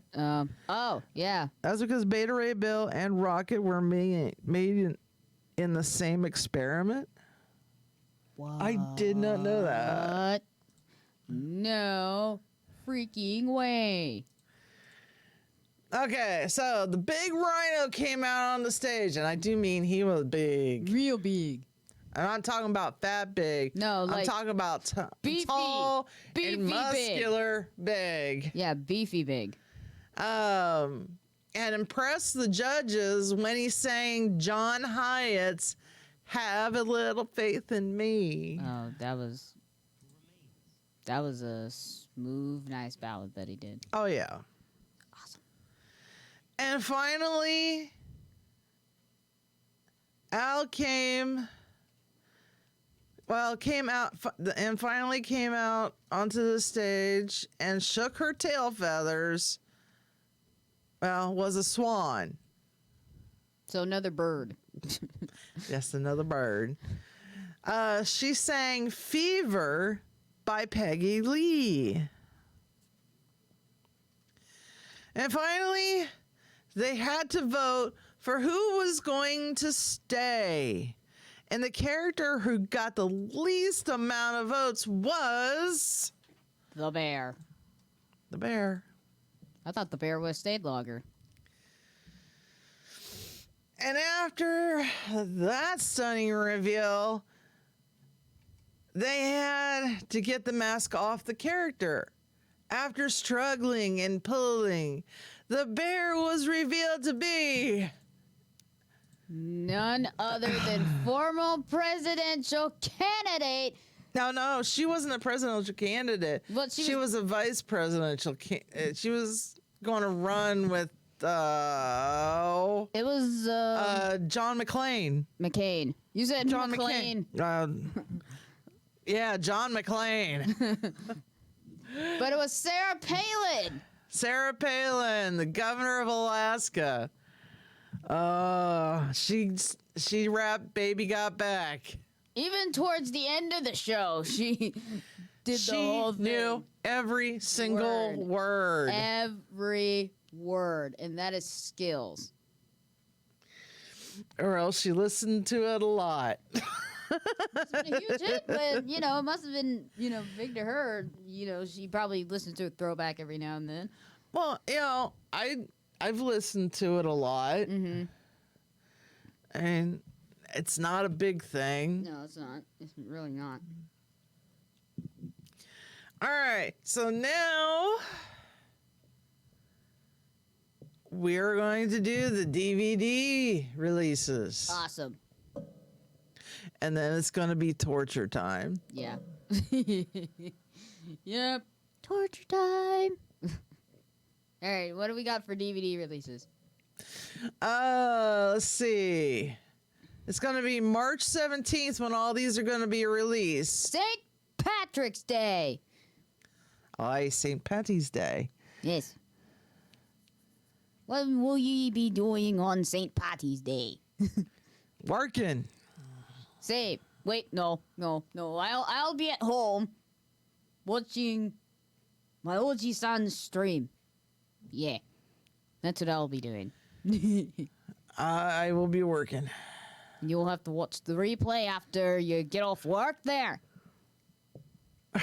Yes. If only we'd be streaming on Tuesday and I'd be talking like this. But I'm not. Go and get on with it, please. Blimey. All right. That's going to be Aquarian Complete Collection DVD Essentials.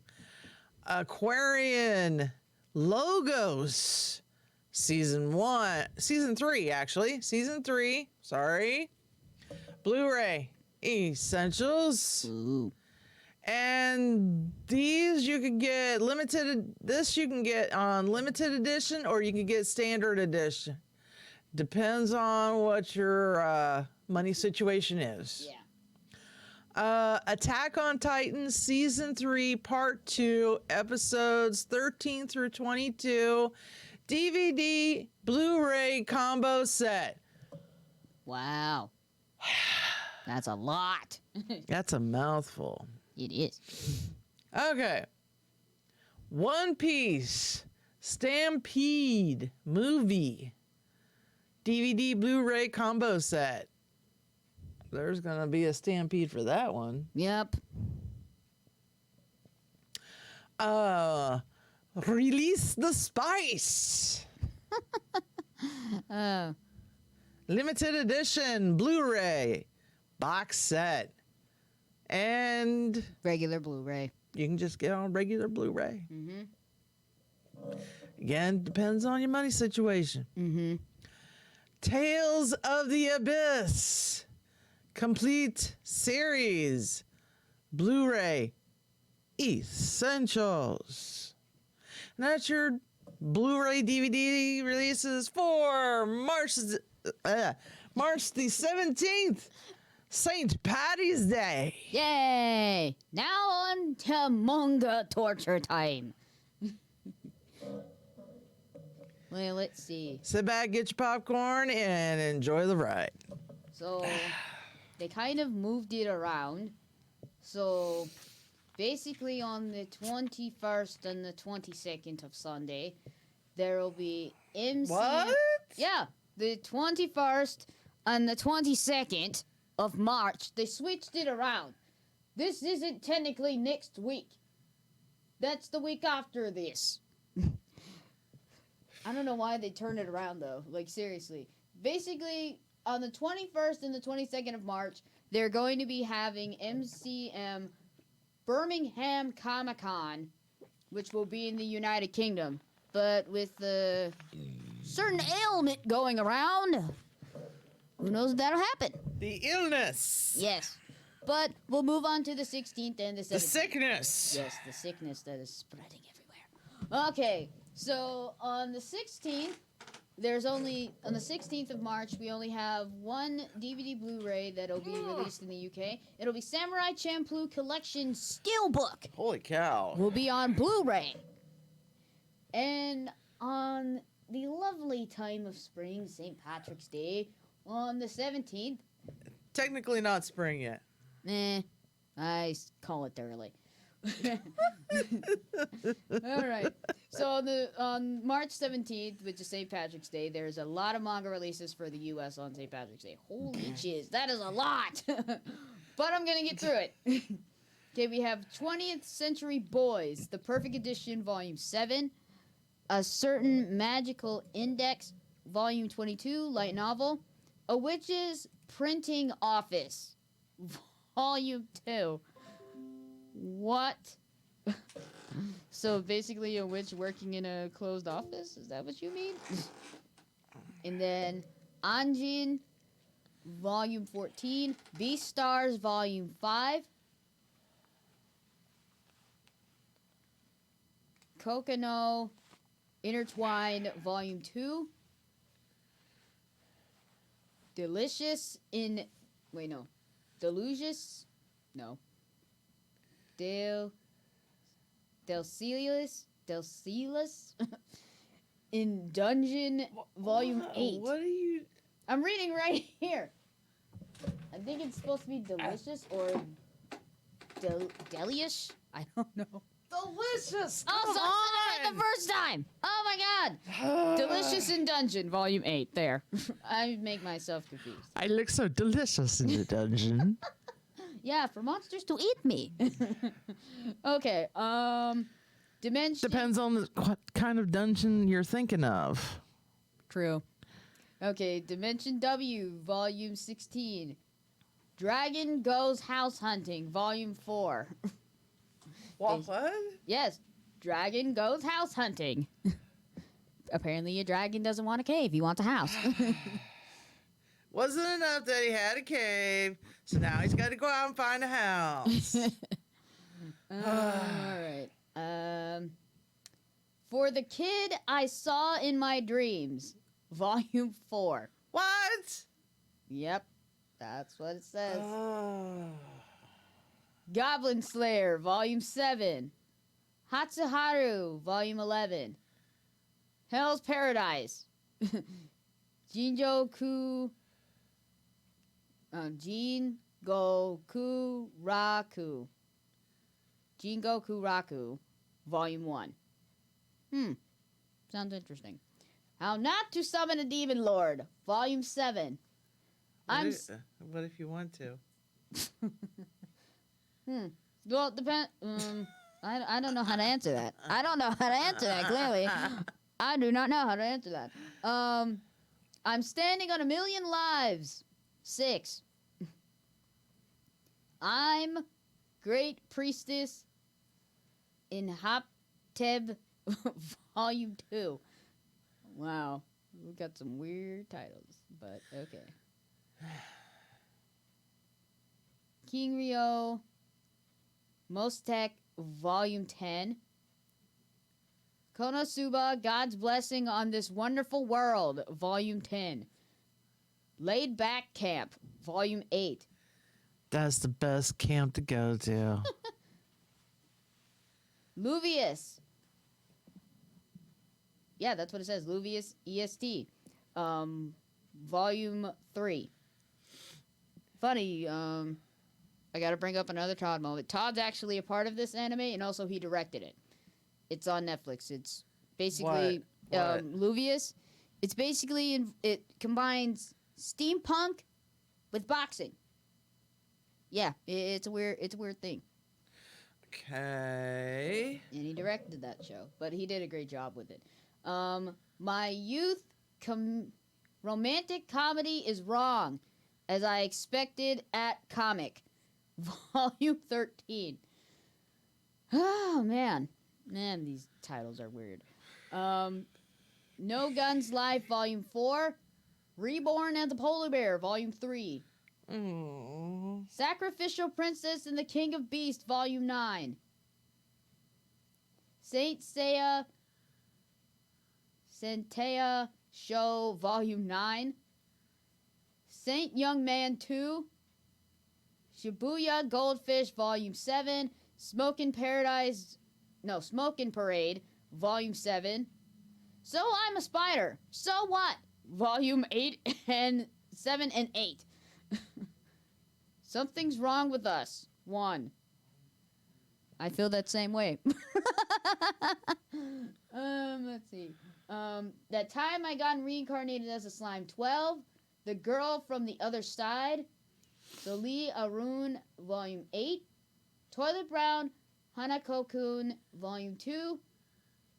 Tri-Age X, Volume 19. Witch Hat, Oteller, 5. And Wonderland, Volume 5. Those are all of your manga releases for St. Patrick's Day. And then moving on to Wednesday the 18th. There's only 2. Thank you. Danganronpa 2, Goodbye Despair, Volume 1. And Mob Psycho 100, Volume 4. So those are all of our manga releases heading really into next week. And then for all the people that want to go to a con in the UK, MCM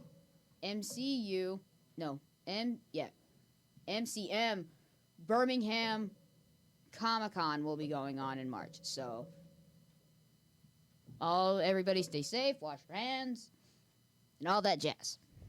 So yeah. All right, so we are going on to our battle. Yay, battle time. Battle time, battle time, battle time, battle time.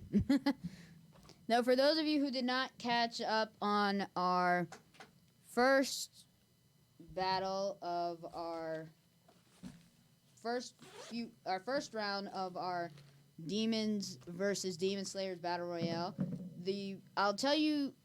Okay, basically I'm going to go off by the people that advance to our second round. Sebastian from Black Butler, Meliodas from the Seven Deadly Sins, END, or known as Aetherus Natsu Dragneel from Fairy Tail, and Kurama from Naruto moved on as well from our Demon Slayer side. Kyomei.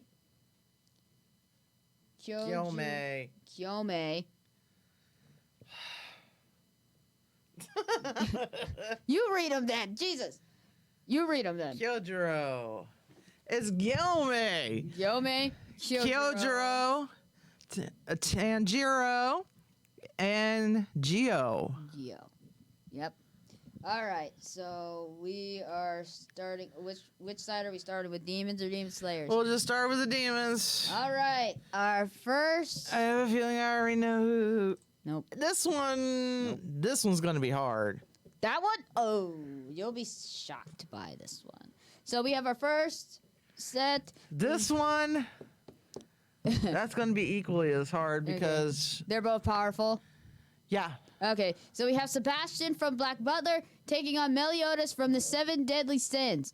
And the picture that I used was Meliodas in his demon form. And holy crap, that is scary.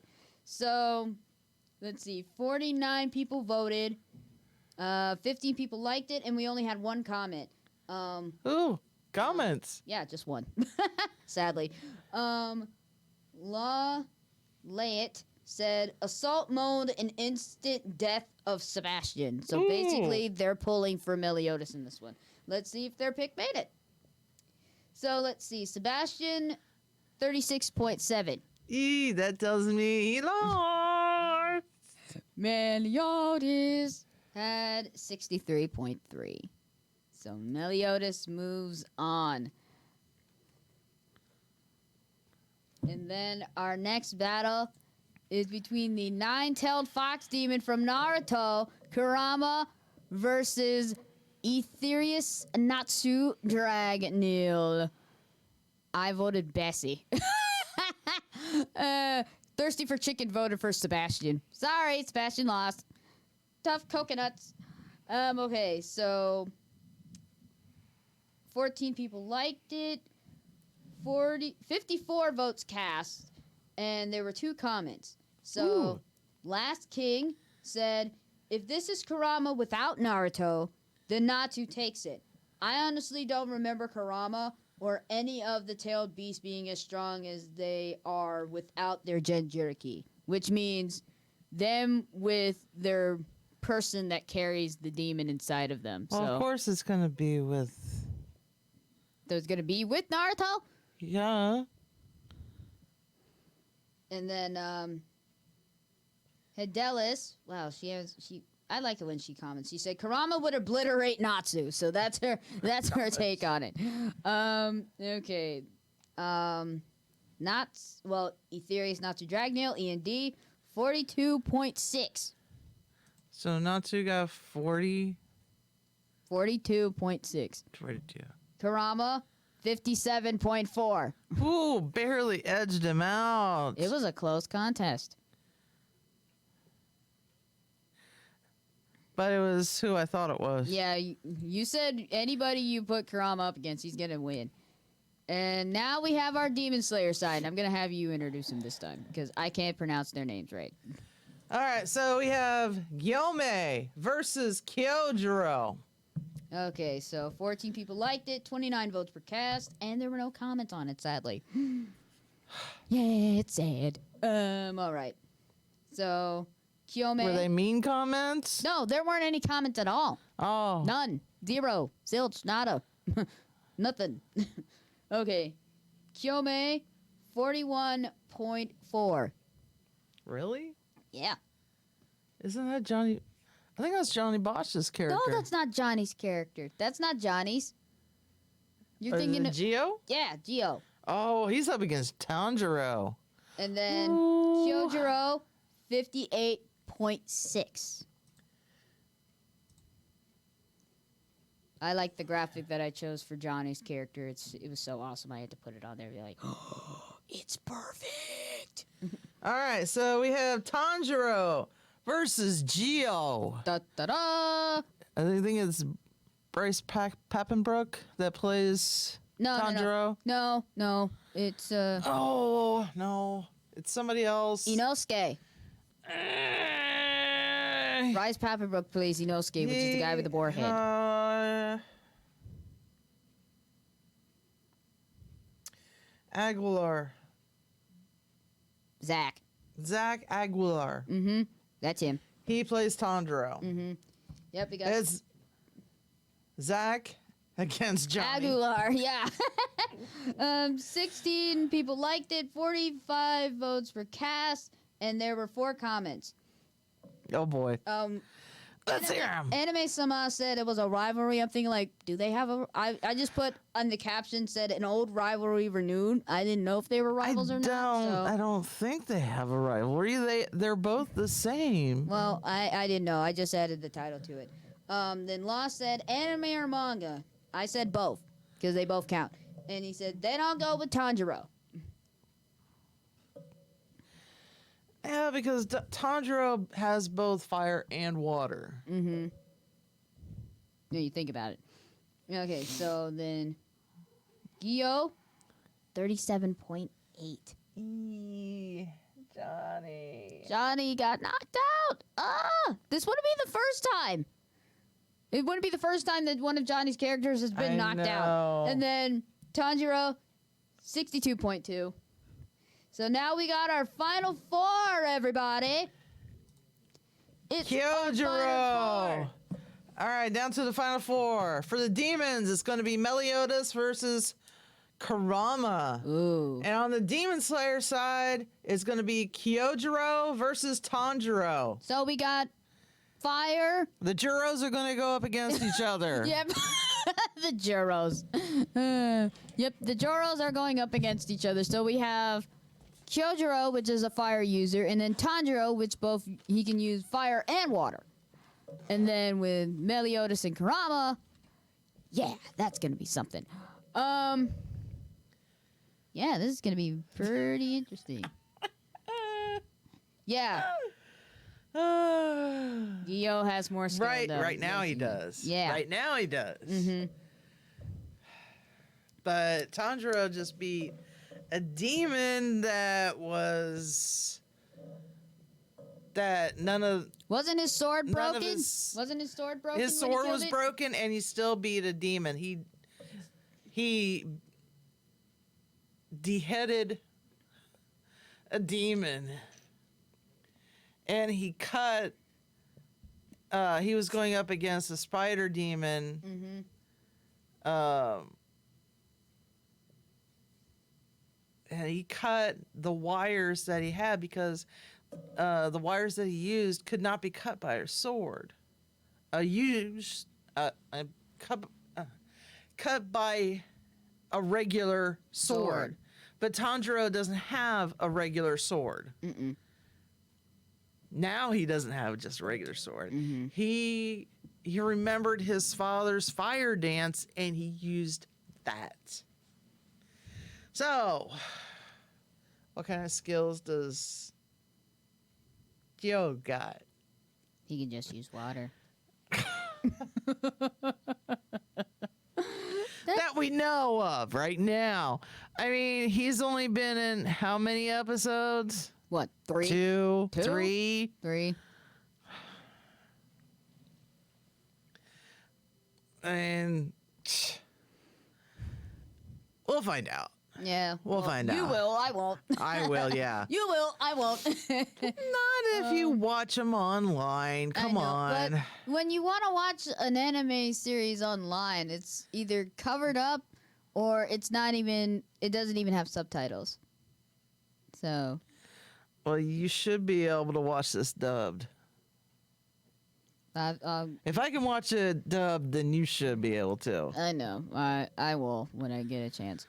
But yeah, with the current illness that's going around, a lot of events are shutting down. Oh, look who decided to show up now!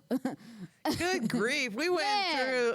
What took you, man? You took Check out who forever. moved on. Sorry for this interruption, Man, everybody. here I gotta turn your mic back up because I had to turn it down because I didn't know when you were gonna be back. Sorry for being late, everyone. How long was that phone call? Like, Was it one of those phone calls? One of those phone calls. oh, one of those phone calls. Okay. Well, we won't get into detail with that, but this is what we got. So who win it? So far, we are down to 4. Well, now we have Meliodas going up against Kurama, which I predicted. You already predicted that from the get-go, Ooh. saying Kurama would. Meliodas and Kurama. Yep. Ooh. And then for the Demon Slayers, it's Kyojuro against Tanjiro. The Jiros are going at it. against each other. Jiros. Oh man. Yeah, we have the Jiros going after each This other. is about to be interesting, but for the demon side, oof, I don't want to go against Meliodas, but So here's where Thirsty for Chickens votes. He said he voted for Sebastian, or Bessie, as Grell likes to call Sebastian. He voted also for Natsu, but he liked Kurama more. So he got, yeah, it's hard. But we make sure now when we're doing our battles that all of the people that participate in the voting polls vote for the strongest out of each poll yeah, that's like, done, because I analyze their strengths, analyze their weaknesses. Like, where's their weak points? Like, That's what we try to tell them. Yeah. I know Kurama has a weak point because he way too OP. We know Meliodas' weakness. It's Elizabeth. It's always a woman. Always a woman. Oh my gosh. Karama takes the win. Up. There you go. Sorry to predict it. I'm with you. Spoiler. I am so Spoiler. with you, thirsty for Hey, chicken. we will see how the polls go, Thirsty for Chicken. I saw that you follow me on my Anime and Nemo. So we will see how those polls go because I put them up as soon as we're done out of here. And I only have to make 2 because when I'm doing all 8 numbers, it's pretty hectic because I try to get it all in one day when I do all the polls. But either way, I make sure with these 2, yeah, let's hope we don't get any 50-50s. Hopefully not. Well, there's 3 of us, so True, we'll have a we'll have a tiebreaker decision. Majority vote, yeah. majority rules. Majority rules. So now on, if there's a 50-50, they ain't going back up. It's No. going to be in this room that votes. Right in this room. But yeah, with all the talk about the illness going around, a lot of events are getting closed down. Like they'll still go on, just no one will be involved. Now, we understand it affects like, hockey, baseball, and other promotions. Now, how do you think this will affect anime conventions? Well, you got to think like this because you do got like a lot of VAs and VOs that that travel all over the world.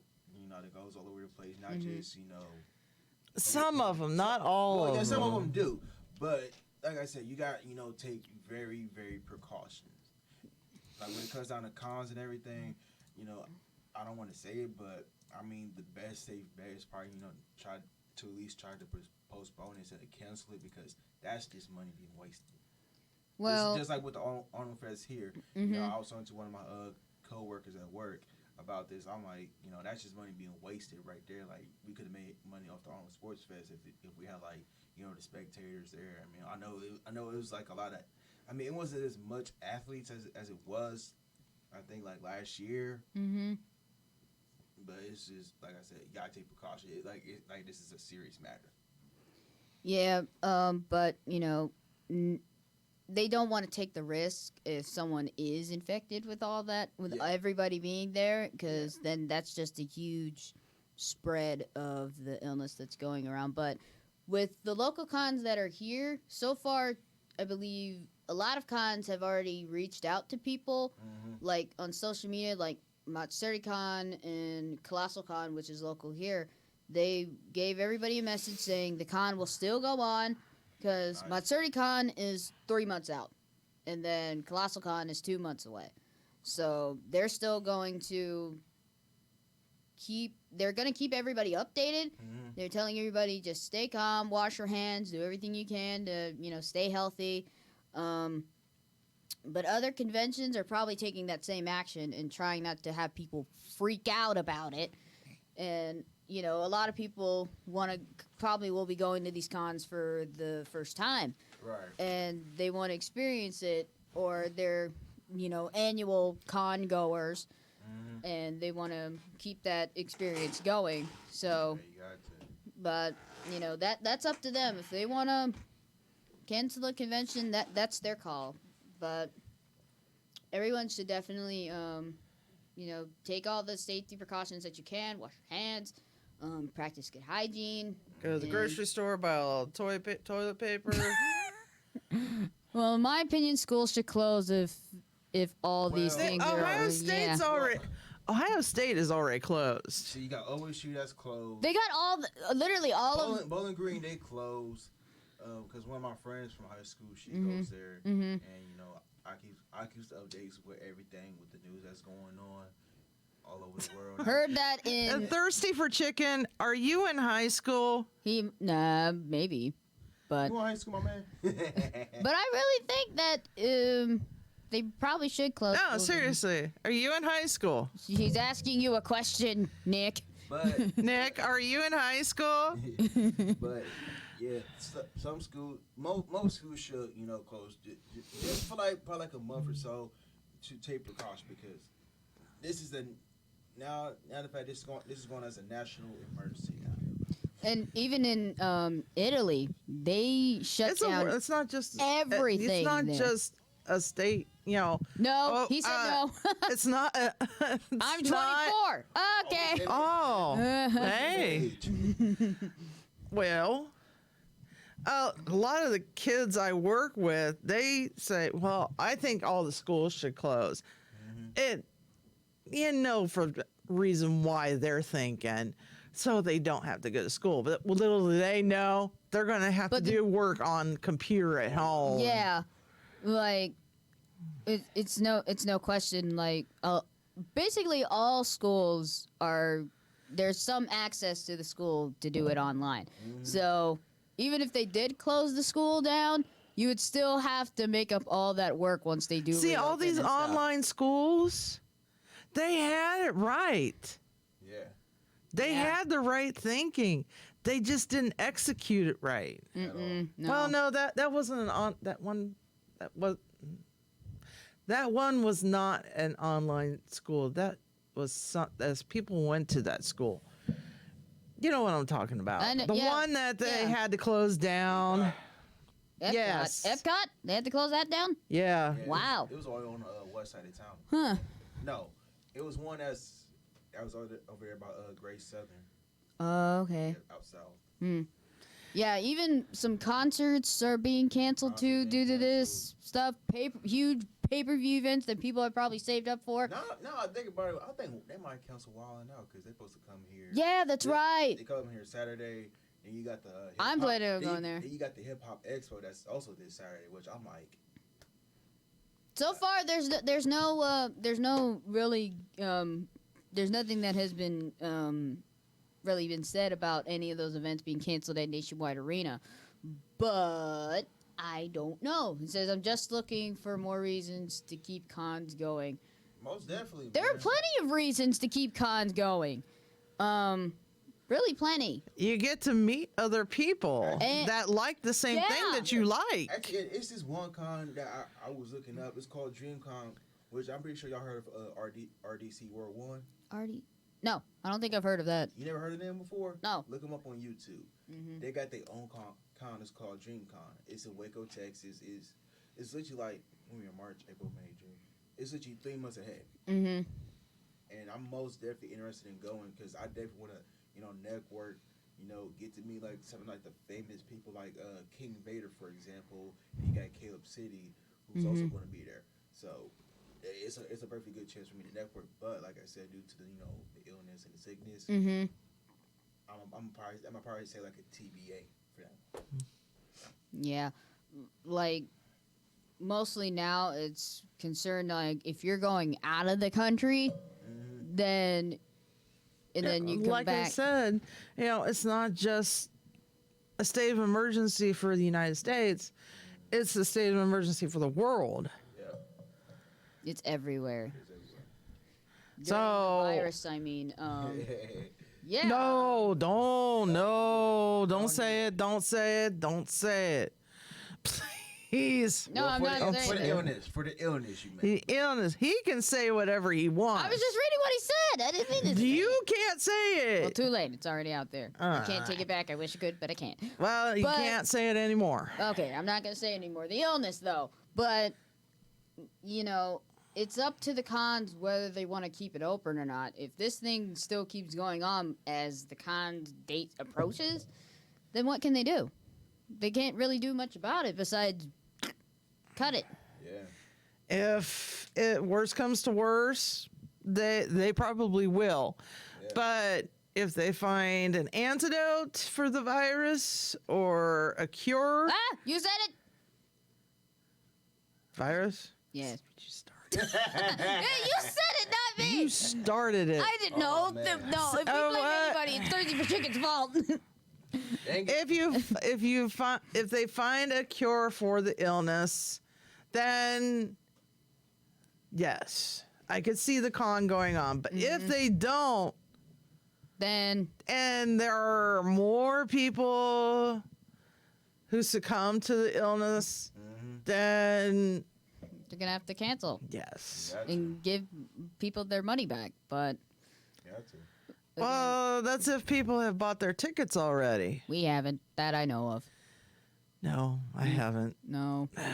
Well, we haven't yet. We the plan was really to go to MatsuruCon because Jerry Jewell and then Micah Sadao will be there. Did they already announce somebody? MatsuruCon already announced 4 of their guests that would be coming. It's supposed to be a sports Festival theme. So festival most theme. likely, Sports since festival both Micah and Jerry Jewell are in a sports anime called Uryu'S, which is basically based on figure skating. Figure skating. So But wasn't that I know what you're going to say, but wasn't that one show done by Funimation? yes, it was. So that means that you know who is not going to be there. I want you know who to be there. Puh. Unless you email, call them, blow them up, like, yo, blow. Oh, I've them. done that plenty of times. Such and such, like, I think honestly, that's what we'll start doing because it's like it's certain voice actors that I want to see, which I'm kind of mad I didn't get the chance to meet Steve Bloom, who was at OhioCon, a few months back. We were supposed to go meet Steve, but I got to talk to him. oh yeah, You're lucky. she got to talk to lucky. she got to talk I to wanted to him. meet I got to talk to him for 3 minutes. That was fun. That was- And I have yet to get my autograph. Let's see. So I want my autograph. I haven't even got my autograph from Yuri Lowenthal or Tara Platt yet. I know it's in the mail, but I Mine's want not- my autograph. I know. Mine's supposed to be coming in the mail. I haven't got any update on it yet. It's working on it. If I get it in time for my birthday, that'd be the best birthday present ever. If I get it in time for my birthday, because it was back like in last month when I got that autograph. So I told her when I was going to talk to Steve, Steve. She was mad because she knows how to spend her money. Obviously, she's got what? You got 4 now? 4 autographs? Steve's is 4. She's got more than Oh, me. see, I only I have have Todd Habercorn. I have Vic Mignogna. Kyle Hebert. Mhm. And now Steve Bloom. Lucky. lucky. Well, she clearly It knows how to has spend her nothing money. to do with luck. All you have to do is go to Unlocked. Shop.unlock.com. Or And they have, their autographs. They have autograph sessions on there. They have the dates on there, and I didn't even ask for the day off from work. I talked to him before I went to work, And the funny thing is that now. and I talked to Vic while I was at work. Oh yeah, I helped you out with that one because.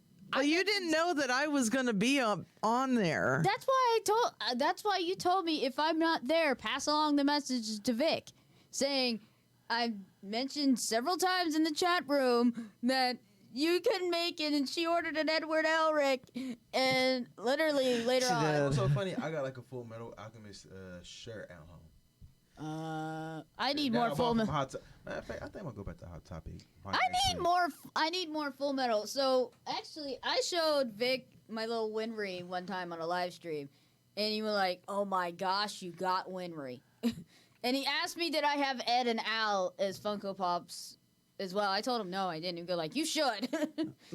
He was like, "You should." Now, speaking of Full Metal, they actually now have a King Bradley Funko Pop. Oh yeah, out I'm gonna now. need that. King Bradley was the GOAT. You cannot sit there and lie and say he was not the GOAT. He was the GOAT. You know what they need? They need a Ling Yao Funko Pop. They'll come out with it. They already now they decided to bring out more Soul Eater characters because they had Maka and Soul for the longest time on the Funko Pop line. Now they decided to come out with all these pops now. They have DTK. Yes, they have Death the Kid. They have Death the Kid. They have Black Star. They See, have. I knew she would look that up. I gotta look for Death the Kid. No, I wasn't looking at it. I just follow a certain pop thing on Twitter, and a notification came up because. I do. I literally do. They come out with all these new pops and stuff. They got Legend of Korra pops and stuff and all that. So, let's say, The chase is without the eye patch. Yes, the chase pop with King Bradley comes without the eye patch, and so is his homunculi on his eye. I'm gonna definitely need that because King Bradley is the GOAT. Now, I know... Especially against his battle against Scar, like, that was... Intense. It was! I'm gonna put that in my top 5 anime battles. Oh, you're... Okay. Really? Really? What are your other 4? Please tell me Ichigo and Aizen are in there. Better be in there. Ichigo Aizen is number 2. Okay. Then what about number 4? Please don't tell me that Goku and Frieza is in that top 5. It probably is, because he's wearing the darn shirt. Nah, no, I'm gonna definitely say Vegeta versus Fat Majin Buu. Because Fat Majin Buu? Yeah, the Fat Buu. Not Pure Buu, not Kid Buu, Fat Majin Buu. The one that could absorb everybody. That's Pure Buu. You know what? You know that's funny? Pure Buu, and you said absorption, Yep. reminds me of Fat Gum from My Hero. Nah, Because he can absorb people in his fat. Did you see him fighting though? He was absorbing all the punches. he was. Then he turned into a nice, handsome man. And then he threw one huge punch and he was skinny. Yep. Yep, that's how it is. And Red looked up at him and he's like, who in the world are you? I'm Fat Gum. They need to make a Fat Gum Funko Pop so bad, and it's going to be exactly like that Beast Titan right there. Well, they need to make one that's, the big, Fat Gum, and then one that's the skinny one. Yeah, and in his skinny form. That would be the chase one for Fat Gum, where he's skinny, and then the original versus would be Vegeta. him Yes, fat. Majin Vegeta sacrifice is the best scene because that really, that scene really made me emotional. I'm like, bruh, like I can relate to Vegeta on a personal level. I could care less about Goku. I don't care.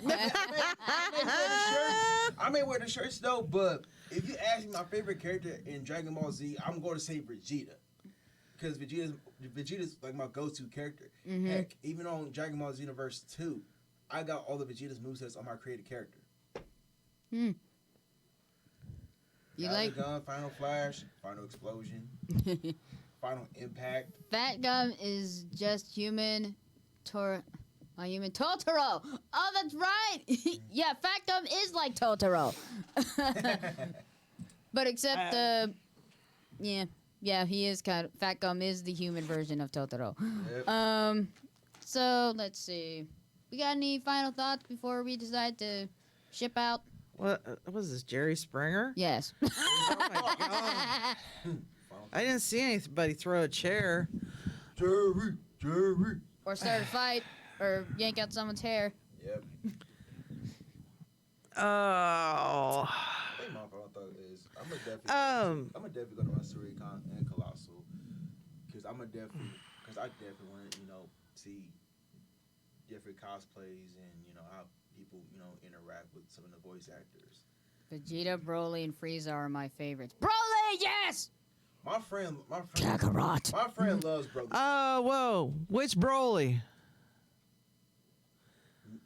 The old one or the new one. It don't matter which though, but my friend. Can we say both? Listen, my friend Ray, he loves Broly to death. Like that's all he ever posts. Like even his Facebook name is Broly Stewart. Broly. Are we talking the old Broly or the new one? Yeah, the OG Broly or the new Broly that's got black hair. Either one. Dude. Dude. He's always had Black hair. black hair. Oh, he is? Yeah. You talking about the Broly that has sense or the Broly that's just kind of mental? Daddy issue Broly. I think he knows what I'm getting to. He said both. So he likes both. Aw, Okay. you ruin everything. In other words, you don't want to start a fight. You're not going to start a fight here. No. Nope. Because we love the old Broly, but we like the new one. I have to like the new one, too. I mean, the new Broly, it made much more sense than the old Broly. Like, the old Broly, oh, you crying because you want to fight Kakarot because he cried versus new brother. Okay, you got personality. It makes sense why you want to take revenge against, Vegeta for what his father did. What we were getting to is the voice actors. I like the first movie, not the sequels. I mean, we get to the voice actors too, but I'm just talking about, both of them. Well, I mean, JYB, he had Johnny. VM's permission to take the role. Mm-hmm. That was a blessing. But that was just for fighters. But you got to think about it. VM has done that role for 15 years. Yeah, he has. OG is dear to my and heart. then- Which I'm kind of mad that they didn't, I mean, that's between, Bandai Namco and Animation and everything, but they should have kept VM. But, yeah, but that's all their stuff. Let's see. Hey, Johnny only played him in a video game so far. Yeah, he Okay. has. Which is Fighter Z. They're planning on. They took him out of the movie too. VM. Yeah. Yeah, I Yeah, figured take that. out the credits. So Johnny played him in the movie. Yeah. But So I can't base it on that. we love all VAs. We love all VAs. We do. Some more than others. For the culture. We love all VAs. We truly do. We do. That's the reason why we want to interview you, so we can So many we of you. know so we can know you guys how wanna- you became a voice actor and the reasons why you became a voice actor. Exactly. And what you like outside of voice acting. That's the reason why we love talking to you guys. Yeah, all of our previous guests that we have interviewed, great sports. We love interacting with them. Like, I say when we interview them, it feels like we have like our own little convention here almost. Cause Kind of. yeah, we gotta have our own Because little we get con. to talk to them longer than what, 2 or 3 minutes? Yeah. Because usually most cons consist of what, like an hour, 2 hours. We You talk to stand them in long- line for what? A few minutes, and you get to talk to them for like 2 or 3 minutes, Get and then some you get sign, your and then autograph, and move then on. boom, you're done. No, we don't bring up anything that would make them insecure. Mm-hmm. We think of them as a person. We not- just give them hard questions. yeah, hard but fun questions. I thought the questions I asked were, fun, but They were he fun. was like, oh man, that's a hard question. But he thought they were hard, some of them. But he gave us all. He gave. But us it all was his great. input. I Yeah. had fun interviewing him. Spike Spencer, I think, was Oh my our gosh. most fun one ever. He was amazing. Spike, we love you. You are awesome. Matter of fact, you guys definitely check out Spike Spencer Speaks. He is also on Twitch. He does it every Tuesday, Thursday, and Sunday. Mm-hmm. So he's on Twitch those 3 days. He's on at least 2 more days than we are. Yeah. But he's awesome. He is awesome. I think there's a few other voice actors that are on. Travis, Laura Bailey. Oh yeah, Matt Matthew Mercer. Matt Mercer. Hey, you're on Twitch. Why don't you come on our Twitch channel, Please. please? Bring Travis and Bailey and Laura with you. Bring them with you. Please. Laura Bailey. She's the voice of Maka from Soul Eater. She's the voice of Lust from Full Metal Alchemist. And she's married to Travis Willingham. So Lust and Roy Mustang are married. But she got burned down. imagine killing your own wife in your own series, like, bruh. Like you and your, Well. you and your wife have a disagreement. Guess what? Snap. But the thing is that they didn't get. I'm trying to think. Were they married during Full Metal, or did I they get married after? believe they got married before Full Metal Alchemist Brotherhood. Okay, so say I wish I were here for Because the other it was streams. both of them in the booth when they did the commentary. Mm-hmm. And he Mustang. Mustang. I love that. That would be their child. Yes, Mustang. Well, now. You're like, oh, what'd you name your son? Mustang. Mustang. Now that would be something Travis would come up with. Yeah. What'd you name your child? Mustang. Mustang. You go like, oh, and what did you name your dog? Mustang.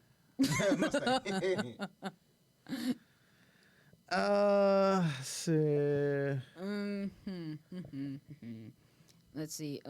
What other VAs we already had Chuck Huber on. He was awesome. He was an awesome sport. Dr. Stein. Remember when we did that Soul Eater Battle Royale? His character didn't even make it that far. We told him about it, and he was like, ah. And I read him the poll numbers from that Soul Eater Battle Royale. I'd be like, oh, like it was a close contest, but again, Death the Kid.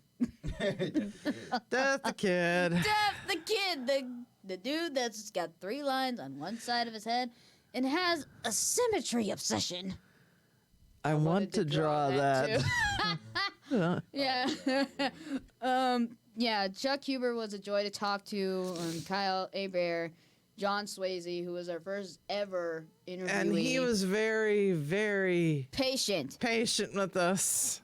He was very patient with us dealing with all of our technical difficulties. But we got an interview with him, and he's a very nice guy. Awesome. He was very nice. Yes, very, very good man. And his daughter is actually following in her dad's footsteps, too. Yep. So. There you got to. Well, she didn't have to, but she chose to. Hey, Yep. Big ups to her. You know, she want to step into that field. We also saw his dog, too. His dog is adorable. Yes, he has a dog. The dog. Yes, a dog. He was outside. A four-legged dog. A four-legged dog.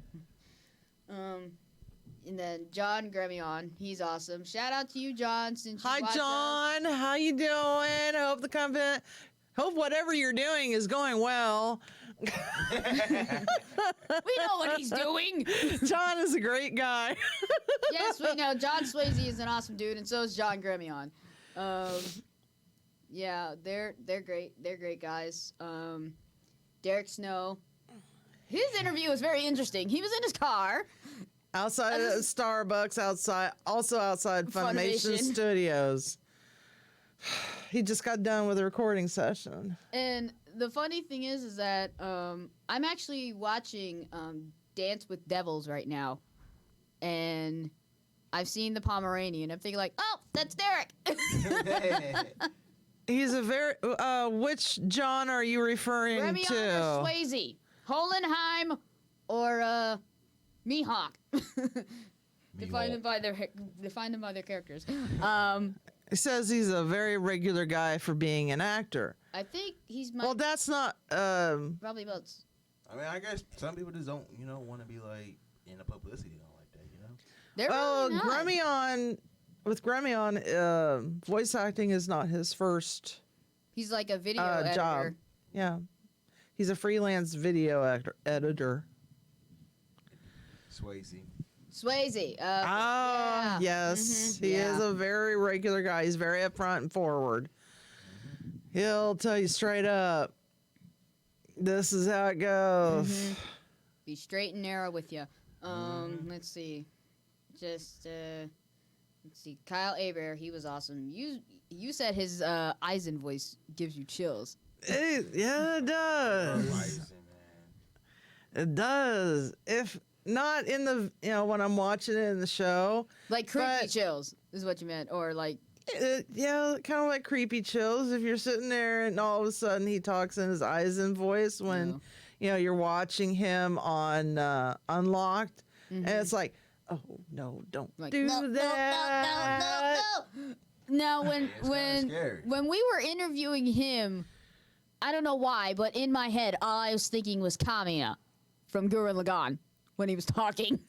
That's all I thought. Then you asked him, did you play Kamiya? And he said, yeah, I did. Yeah, I know. When I watched Gurren Lagann, I didn't even know who was really paying attention. I didn't pay attention to the voice actors, but now since we interview these guys and actually talk to them, you pay real close attention now to who's voicing who. Yeah. or until you look up a YouTube video of them at a panel. Because it's that just they like discuss it. you know who Todd is playing. Death Kid, Natsu, Italia, Italy, so many people. Like even VM, for example. He has so like, many voices in his head. He does. Question is, does he actually listen to him? Well, he is in Japan right now. He is in Japan right now, and and you saw an Instagram video of him at a pig cafe. So, yeah, he probably listens to some of those voices. We don't know. But yeah, we have like a huge list of people. Definitely Johnny Young Bosch. Johnny's one. We would like to interview the voice of Ichigo. We know he's very busy. He is very busy. Travis and Laura Bailey, they're both busy. Yuri Lowenthal and Matt his wife are busy. Mercer, definitely want him on Richard this show. Epcar. Let's see, just so many people. Lucy Christian, Yes. Jeremy Lee, Wendy Lee. Mela Lee. She's thinking. There's just so many glorious VAs out there that we would love to talk to. You know what? Since I have certain VAs numbers, maybe I can message them and ask. Did we not have the conversation earlier that most VAs are putting out their personal phone numbers on Twitter? Yes, you did. Yeah, that's a thing. They're doing it to That's connect a new with, thing that they're doing. He's looking. They're doing it to connect with fans. Several VAs have done it. Chuck Huber, Kyle Abear, Steve Bloom, Yuri Lowenthal, Tara Pratt. Who else? David Vincent. He has done it too. But mostly, I believe it's auto messages. So yeah. But either way, they're doing it to connect with more of their fans, which is nice. Yes, see, thirsty for chicken sod. I saw that. You see nothing. Erase that from your mind. You thought you saw that. He's saying he's seen what voice actors have done on Twitter. Oh. Crazy head. No, he meant he saw that most VAs are doing that, putting out their phone numbers on Twitter to get closer with fans. Now, for us, we are actually, if, we were planning on going to ColossalCon, which will be in 2 months, but so far we're not, I'm not saying we don't like the list, it's just that, what? I have, yes! Yes. Good grief. Sorry. Sheesh. Yes, that would be nice. Please? Please. Let's see. She's got started by winning a voice acting contest. Wow. She won a voice acting contest at a con. Huh. Yes. I would like her information. That'd be nice to interview her. She's been in the Love Live series. She plays Apollo 13 in My Hero Academia. She was in the first season. And also played a couple of other characters. Oh, the one in the astronaut suit. Yeah, Apollo 13 was her character that she played. So we'll have to do more info on her. So, wow. She got started by winning a voice acting contest. Nice. They need to have more of those. Remember when I was looking at Matsuri-Con's thing and they said if you wanted to host a panel, they weren't doing Ask an Anime Character. That sucked. They won't do Ask an Anime Character a Question. Boo. But those are the most fun. They are the most fun because you never know what they're going to say. We have watched several of them, and they are so my funny. God. They are hilarious. Definitely hilarious. Let's see. Vic has been on a couple. A couple? He's been on a couple. A couple? Some. A lot. A lot. Except for last year's Asking. Yeah, he was supposed to be. But Yeah. Let's see. A couple of Steve Bloom has been on a couple. Who else has been on there? Johnny's been on some. Oh God, he's been on a lot. It's funny. It's funny. He does Ichigo and Michigo. Can you call me a princess? Can you call me a pretty It's not photoshopped. I like mustaches too. I believe when Johnny Bosch does those asking anime characters and he's doing Michigo, he's just being goofy. And then even he's just funny. Johnny Bosch is hilarious, especially. Well, when I mean, during the cons, I mean, they practically get zero amount of sleep. because they're flying from one place to another. So I mean, you got to think they are super tired and they're probably slap happy. mm-hmm. Well, when you think about it, Todd's always slap happy. I doubt that man gets any sleep. That's the life of a celebrity. Well, they're not like, Well, I know Johnny on Bosch is because he been on Power Rangers, so that's just out of the question. So, but he's not like voice actors and then regular celebrity actors. They're in the public eye all the time. Yep. But voice actors, they're mostly confined to, driving to the studio, doing their recordings, going home, and then doing their daily thing. It's not like they're paparazzi following them everywhere like a regular celebrity. They're recognized by people that watch their work. yeah. Apparently the paparazzi thinks like, oh, other celebrities have better exciting lives to do than voice actors. So that's how that is. See, I haven't spoken to her much, but she might respond. We sort of hit it off at ColossCon East 2 years ago. Oh, cool. All right, Kevin. No, not Kevin. Nick! Nick, I'm sorry. All right, so it is almost 6 o'clock. 6 o'clock where we are. I don't know what time it is where you are, thirsty for chicken, but we really need to get out of here. I'm getting punch drunk right now. That's how bad it is. Even though she's drinking Pepsi. Yep. And we are not sponsored, sadly. Yeah. But either way, definitely thirsty for chicken. You already follow me on my anime Nemo. Shoot me that info about Megan Berry. That'd be great. And Morgan. Mary, one of those. My brain's not working today. But either way, we are going to get out of here. Make sure you guys also, if you guys were not able to catch any of this stuff live, you can always check out the replay that is going to be posted on our YouTube channel. We are trying to get 1,000 subscribers by the summertime. And remember, but if we get 1,000 subscribers, the 1,000th person or 1,001, whichever I Prefer. want to do, Mm-hmm. you get. I mean, this thing is huge. It's about as tall as I am, and I'm 5'10". It has Iron Man, Black Widow, And Cat. and Captain in it. The Captain. And not Captain Morgan. It's Captain America, y'all. It's all three people who were affected by the events of Endgame. Yep. So this could be worth a lot of money to those people who want to subscribe. So if we get 1,000 subscribers by summer, It could they be. get that. Uh-huh. Plus a video game. It either will be Avengers or Dragon Ball Z. Dragon Ball Z. Dragon Ball Kakarot.